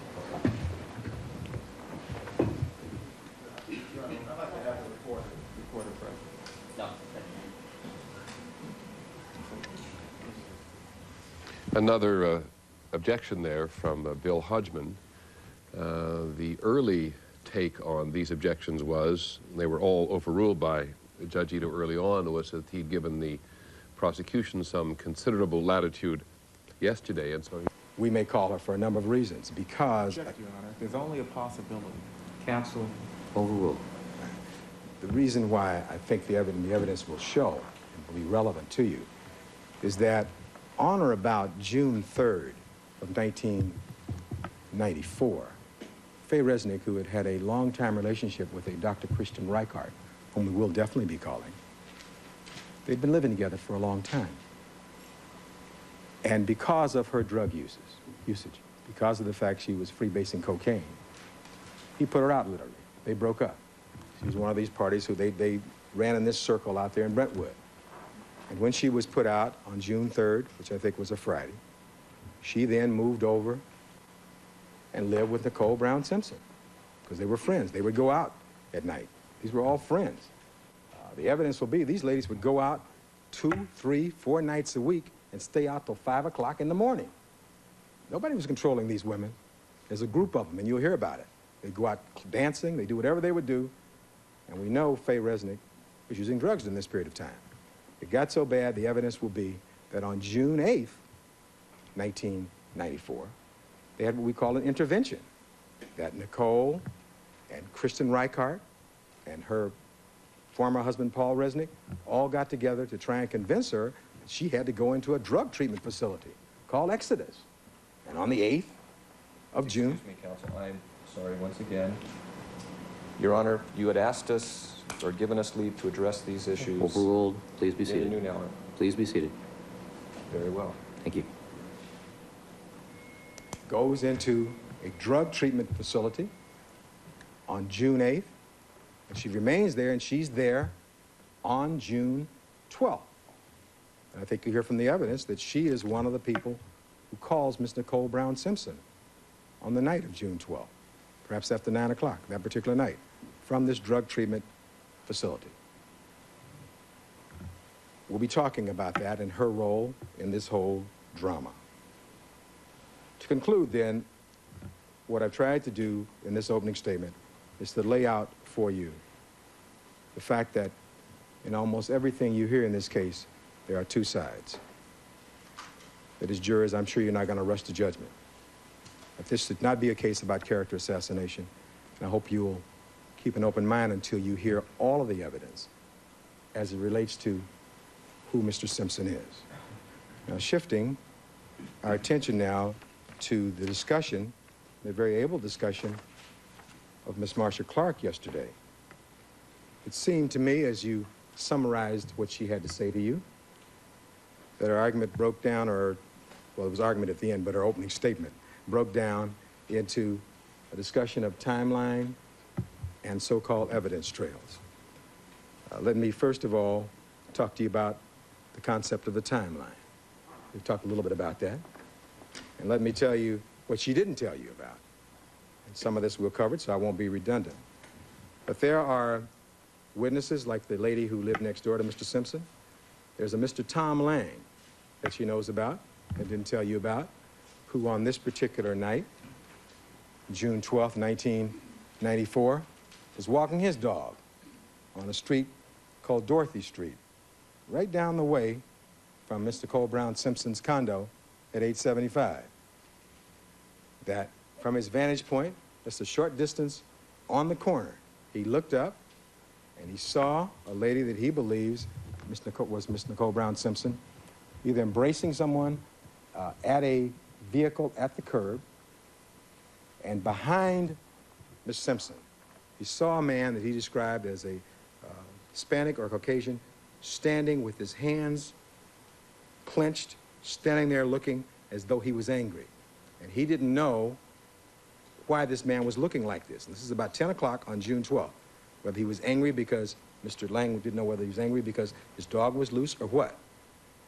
But again, this is what I expect his testimony to be.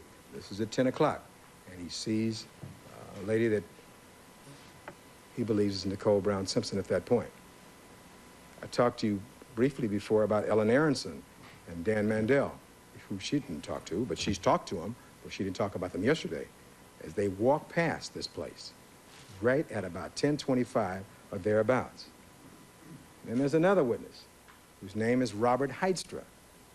Robert Heidstra is in an alley one street over. But when you go out there, you'll be able to see how well you can hear late at night, especially on a Sunday night at this location. Mr. Heidstra, according to his statements, is walking in this alley. And now it's about 10:35 or 10:40.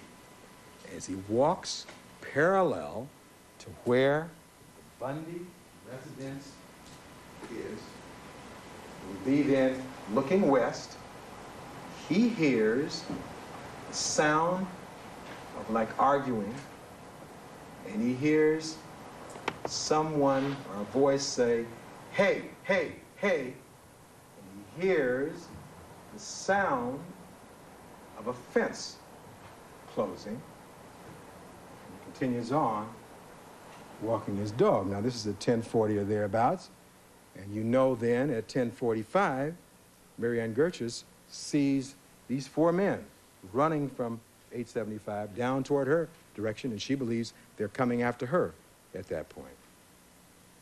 In her statement to you yesterday, Ms. Clark talked to you a lot about Alan Park, and I read you some of his transcripts, some of his testimony that you didn't hear about. And I think there'll be considerably more with regard to Mr. Park and to Mr. Cato, Cato Kalin. An interesting man, and I think that it'll be interesting when you hear from Mr. Cato Kalin about Mr. Simpson and how he appeared that night.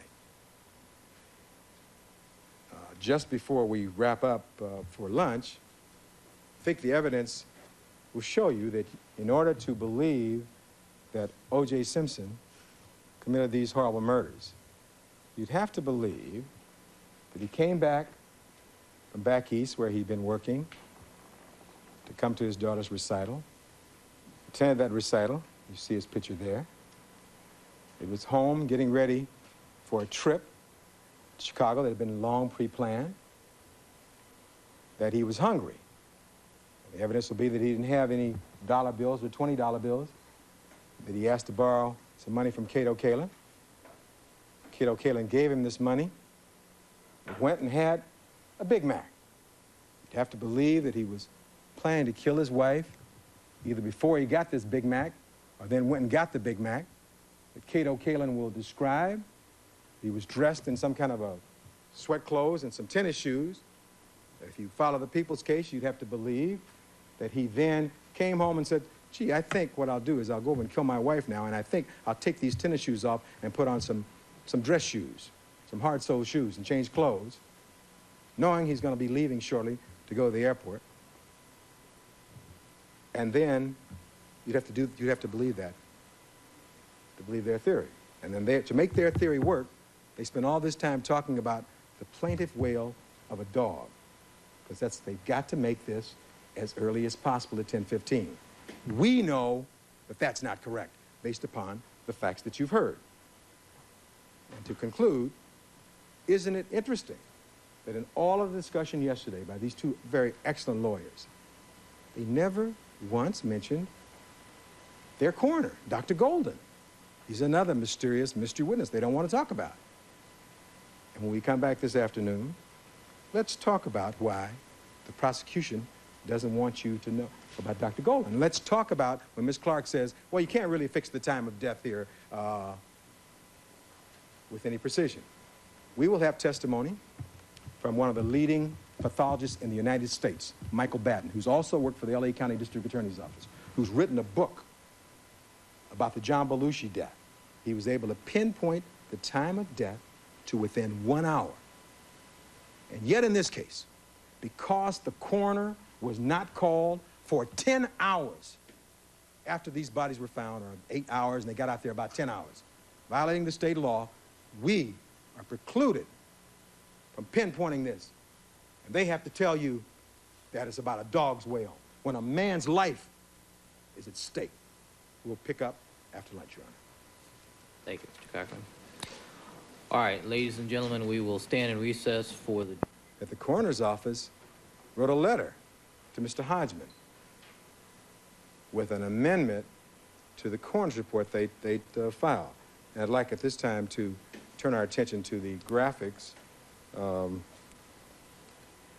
This is a letter that is directed to our colleague, Mr. William Hodgman. You'll see Mr. Hodgman there. And we'll proceed on. D88.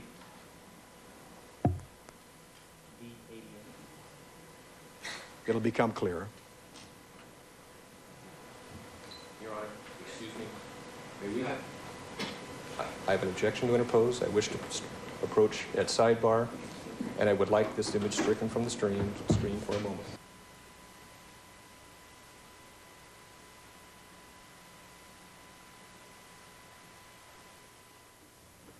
Well, we did tell you that Bill Hodgman was going to go on his feet.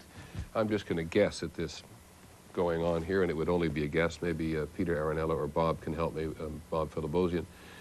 I think that Mr. Hodgman is concerned here, Robert Filibosian, that they haven't seen this document and they don't know what's going to be presented, correct or not?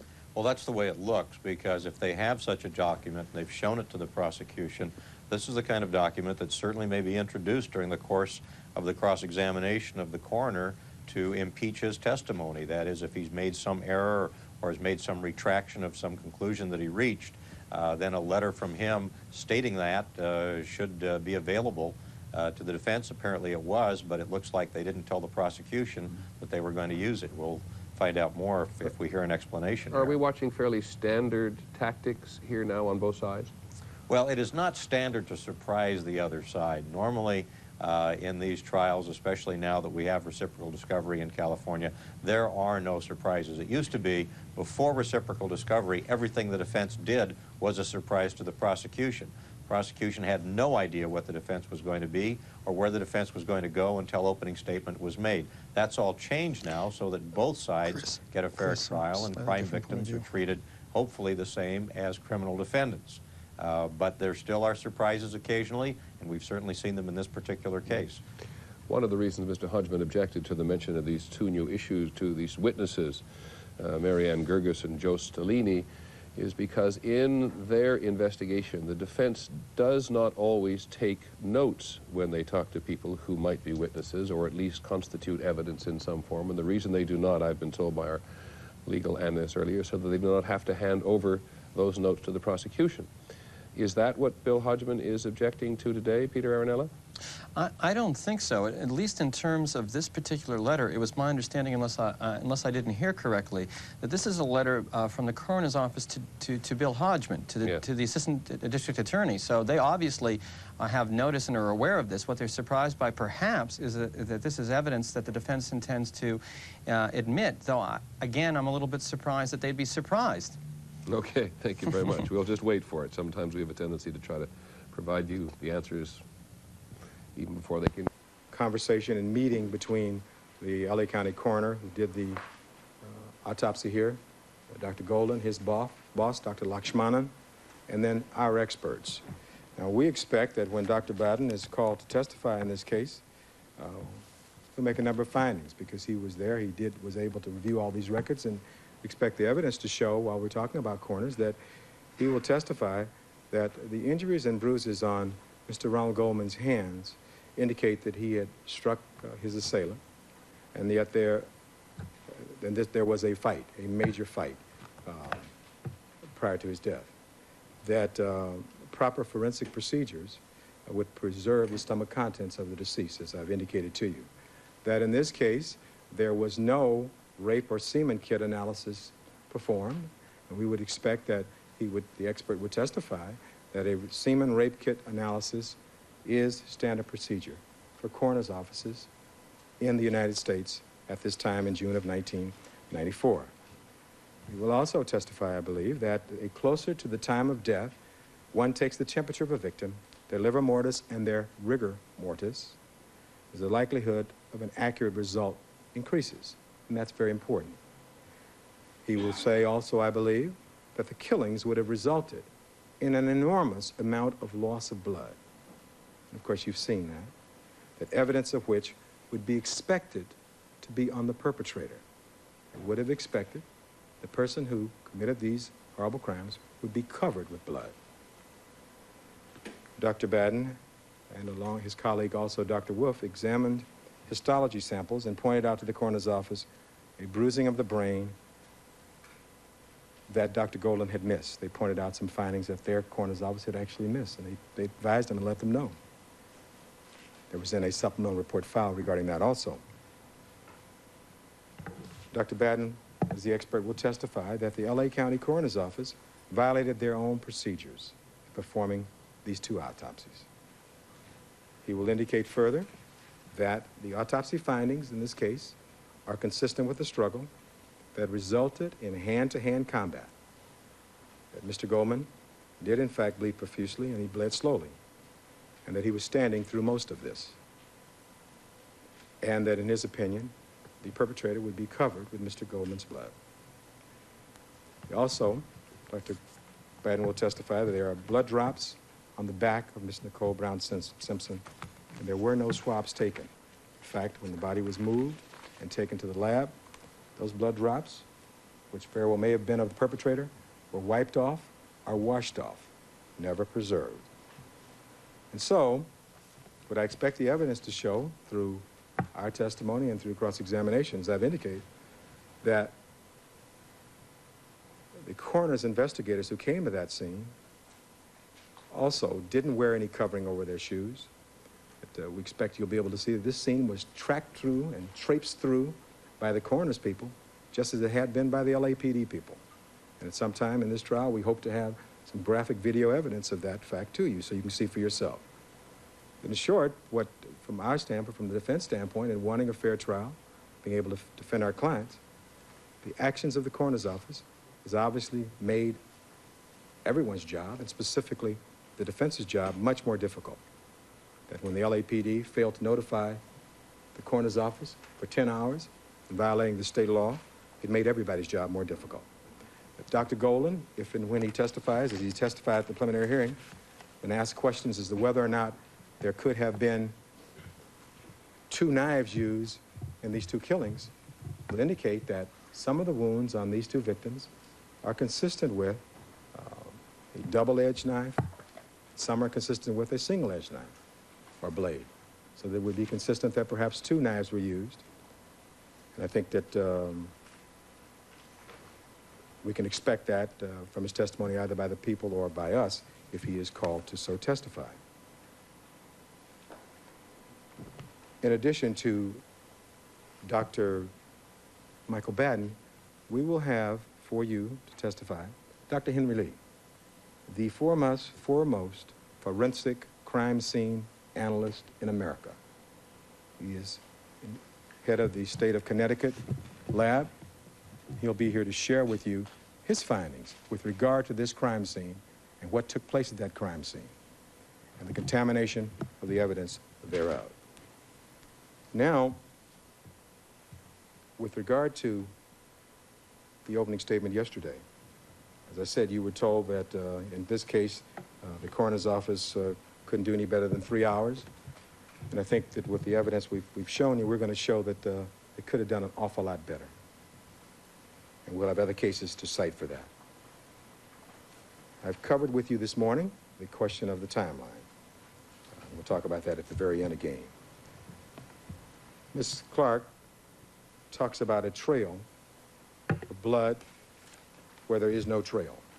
And we will expect to have evidence showing that whereas she told you yesterday, time and time again, that they were looking for matches to exclude,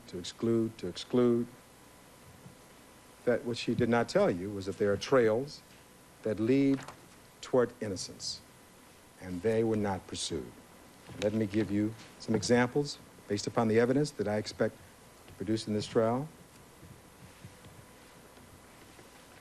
There is, and I'll go through this list for you. Expect the evidence to show that there was blood under Miss Nicole Brown Simpson's fingernails.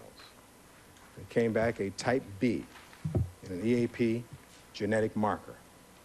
And that does not fit the genetic profile of Mr. Simpson, Mr. Goldman, or Miss Brown. Some other person. That there was blood found on Miss Nicole Brown Simpson's thigh. And that came back also for type B.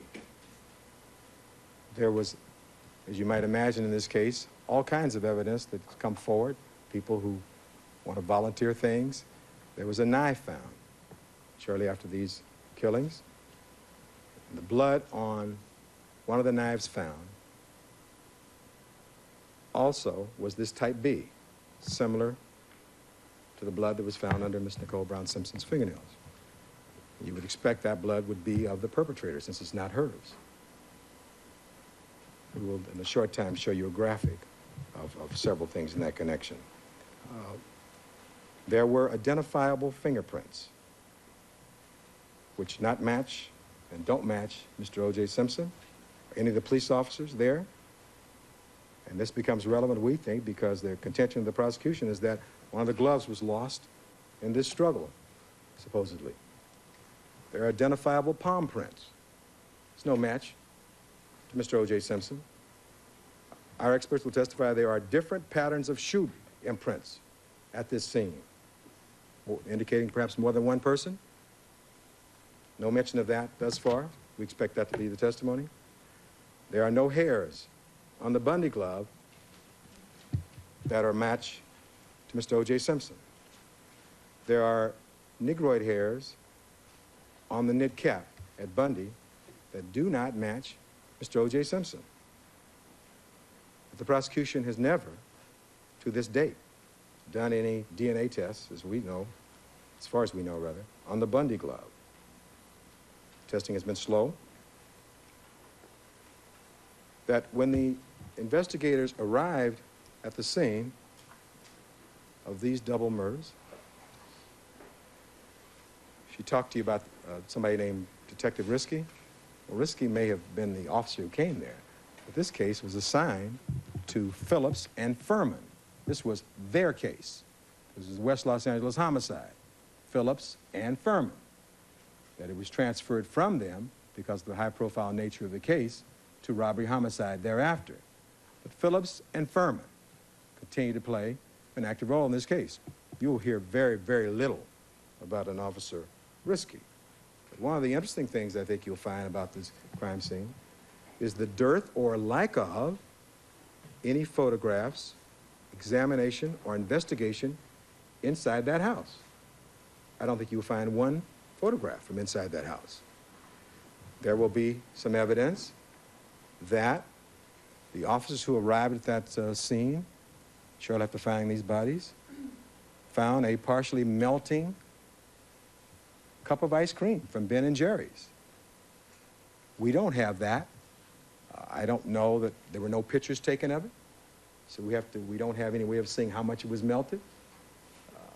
We're precluded from that at this point. This was found near the back of the residence of the Bundy home. You heard a lot yesterday about blood drops at Bundy. Well, as you could tell, there are obviously thousands and thousands of drops of blood at that scene. Ms. Clark talked to you about 5 blood drops. But we expect the evidence to show that the blood drops that they found had very, very little DNA. And in a graphic soon I will try to demonstrate for you the amount of the DNA found in these blood drops. which meant that these blood drops, according to our experts, were either old or degraded, contaminated by people who collected them and tested them.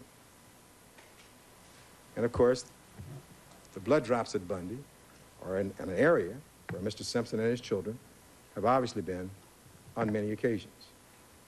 There were tire tracks in the back of the house which have not been matched to any of Mr. O.J. Simpson's vehicle. Now, one of the things that we expect to show during the course of this presentation of evidence is that there was, in fact, a major struggle. And Mr. Goldman fought valiantly. He was apparently physically fit, 5'10" and 170 plus. He was stabbed a number of times, perhaps 30, and there was blood on his hands and arms. He had a number of defensive wounds. And the experts will testify that you would expect that the perpetrators, that Mr. Goldman's blood would be all over the perpetrator's clothes, hair, all over his body. In fact, he would be saturated with Mr. Goldman's blood. And of course, under the prosecution's theory, the perpetrator was driving that Bronco that night. And there's no evidence of Goldman's or Nicole Simpson's bloodstains inside that Bronco of the amount that you would expect, given this situation, that the pattern of blood that they talked about yesterday, the small, very small pattern of blood in that vehicle, is very consistent with what I expect you will hear is a statement made by Mr. Simpson.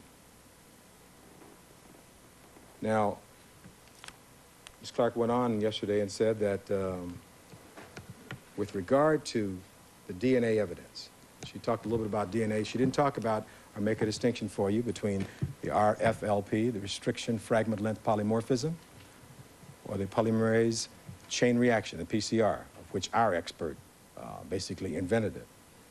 But I think what you'll find is this is very, very sensitive evidence that is then Xeroxed up, molecular Xeroxing, and we'll talk about that a little more later. We think the evidence will show that the pattern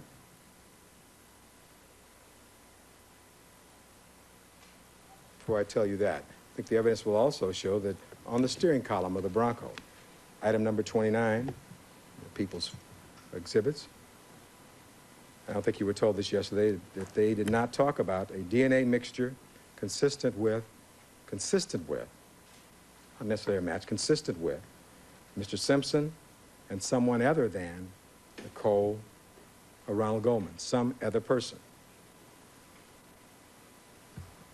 That with regard to Rockingham, Mr. Simpson's residence, again, I expect there'll be testimony that Mr. Simpson did, in fact, cut his finger in some place where I'm pointing now, near the end of this middle finger.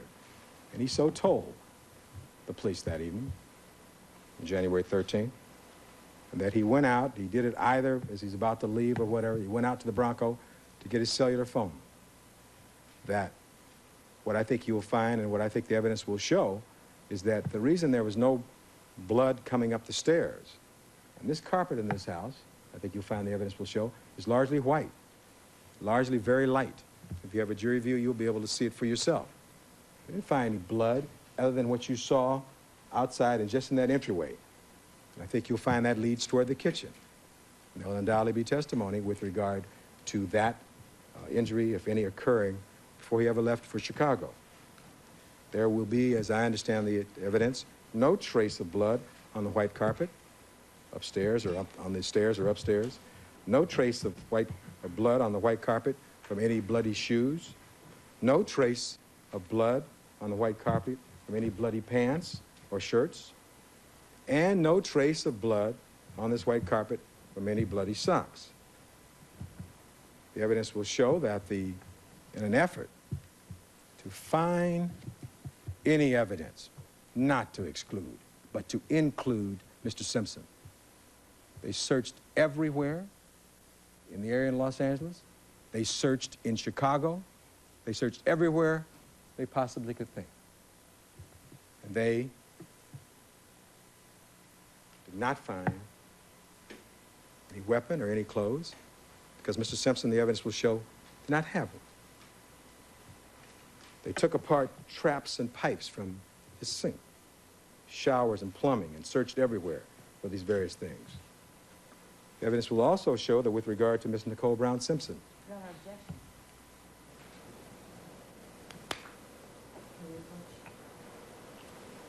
Mr. Heisman? All right.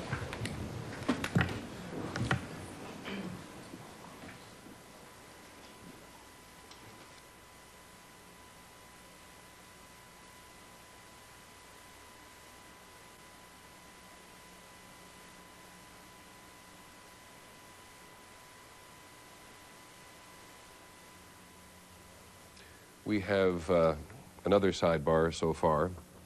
We thought we had they talked about a mysterious disappearing black bag. We expect there will be videos in this case. That the black bag, I presume she was talking about, was Mr. Simpson brought back with him from Chicago. It can be seen clearly with that video, with that black bag. And I believe it was in police custody, certainly at one point. I know they had it in their custody. And so it didn't seem to us that's a big mystery, but we'll have to look at the evidence as it develops. But we're not aware of any missing black bag that Mr. Simpson has or whatever. So looking at the evidence at Rockingham, and then there's this Rockingham glove that's supposedly found in an area that you saw some pictures about yesterday. Mr. Simpson's home. It's a very, very narrow pathway on the side of his house. You saw the pictures of this glove, which was on top of some leaves. There will be no testimony, as I understand it, about any blood drops leading to and from that. But as I expect the evidence will show, there's a fence right up there close by this blood drop. This pathway leads basically to a backyard area that's kind of basically enclosed. I think there's maybe a gate on one side. I think the evidence will show if somebody wanted to come in the house on that side, and you'll see this when you go out there, there are at least 2 doors on that side that somebody could go right inside the house without climbing over a fence or anything of that nature. You will see the evidence, and again, you will be the one who can help make those facts. But with regard to this glove, which was, and then again, I think that, let me try to set the record straight for you. This glove was not found by them or the officers or whatever. This glove was found by Detective Furman. He found it, and he then individually took these other officers back there supposedly to see it. They had supposedly brought a photographer over there to take pictures of it. Although you didn't hear that yesterday, those are the facts as I understand them. As I said, there's no blood trail to these leaves. The leaves don't appear to be disturbed. There's no evidence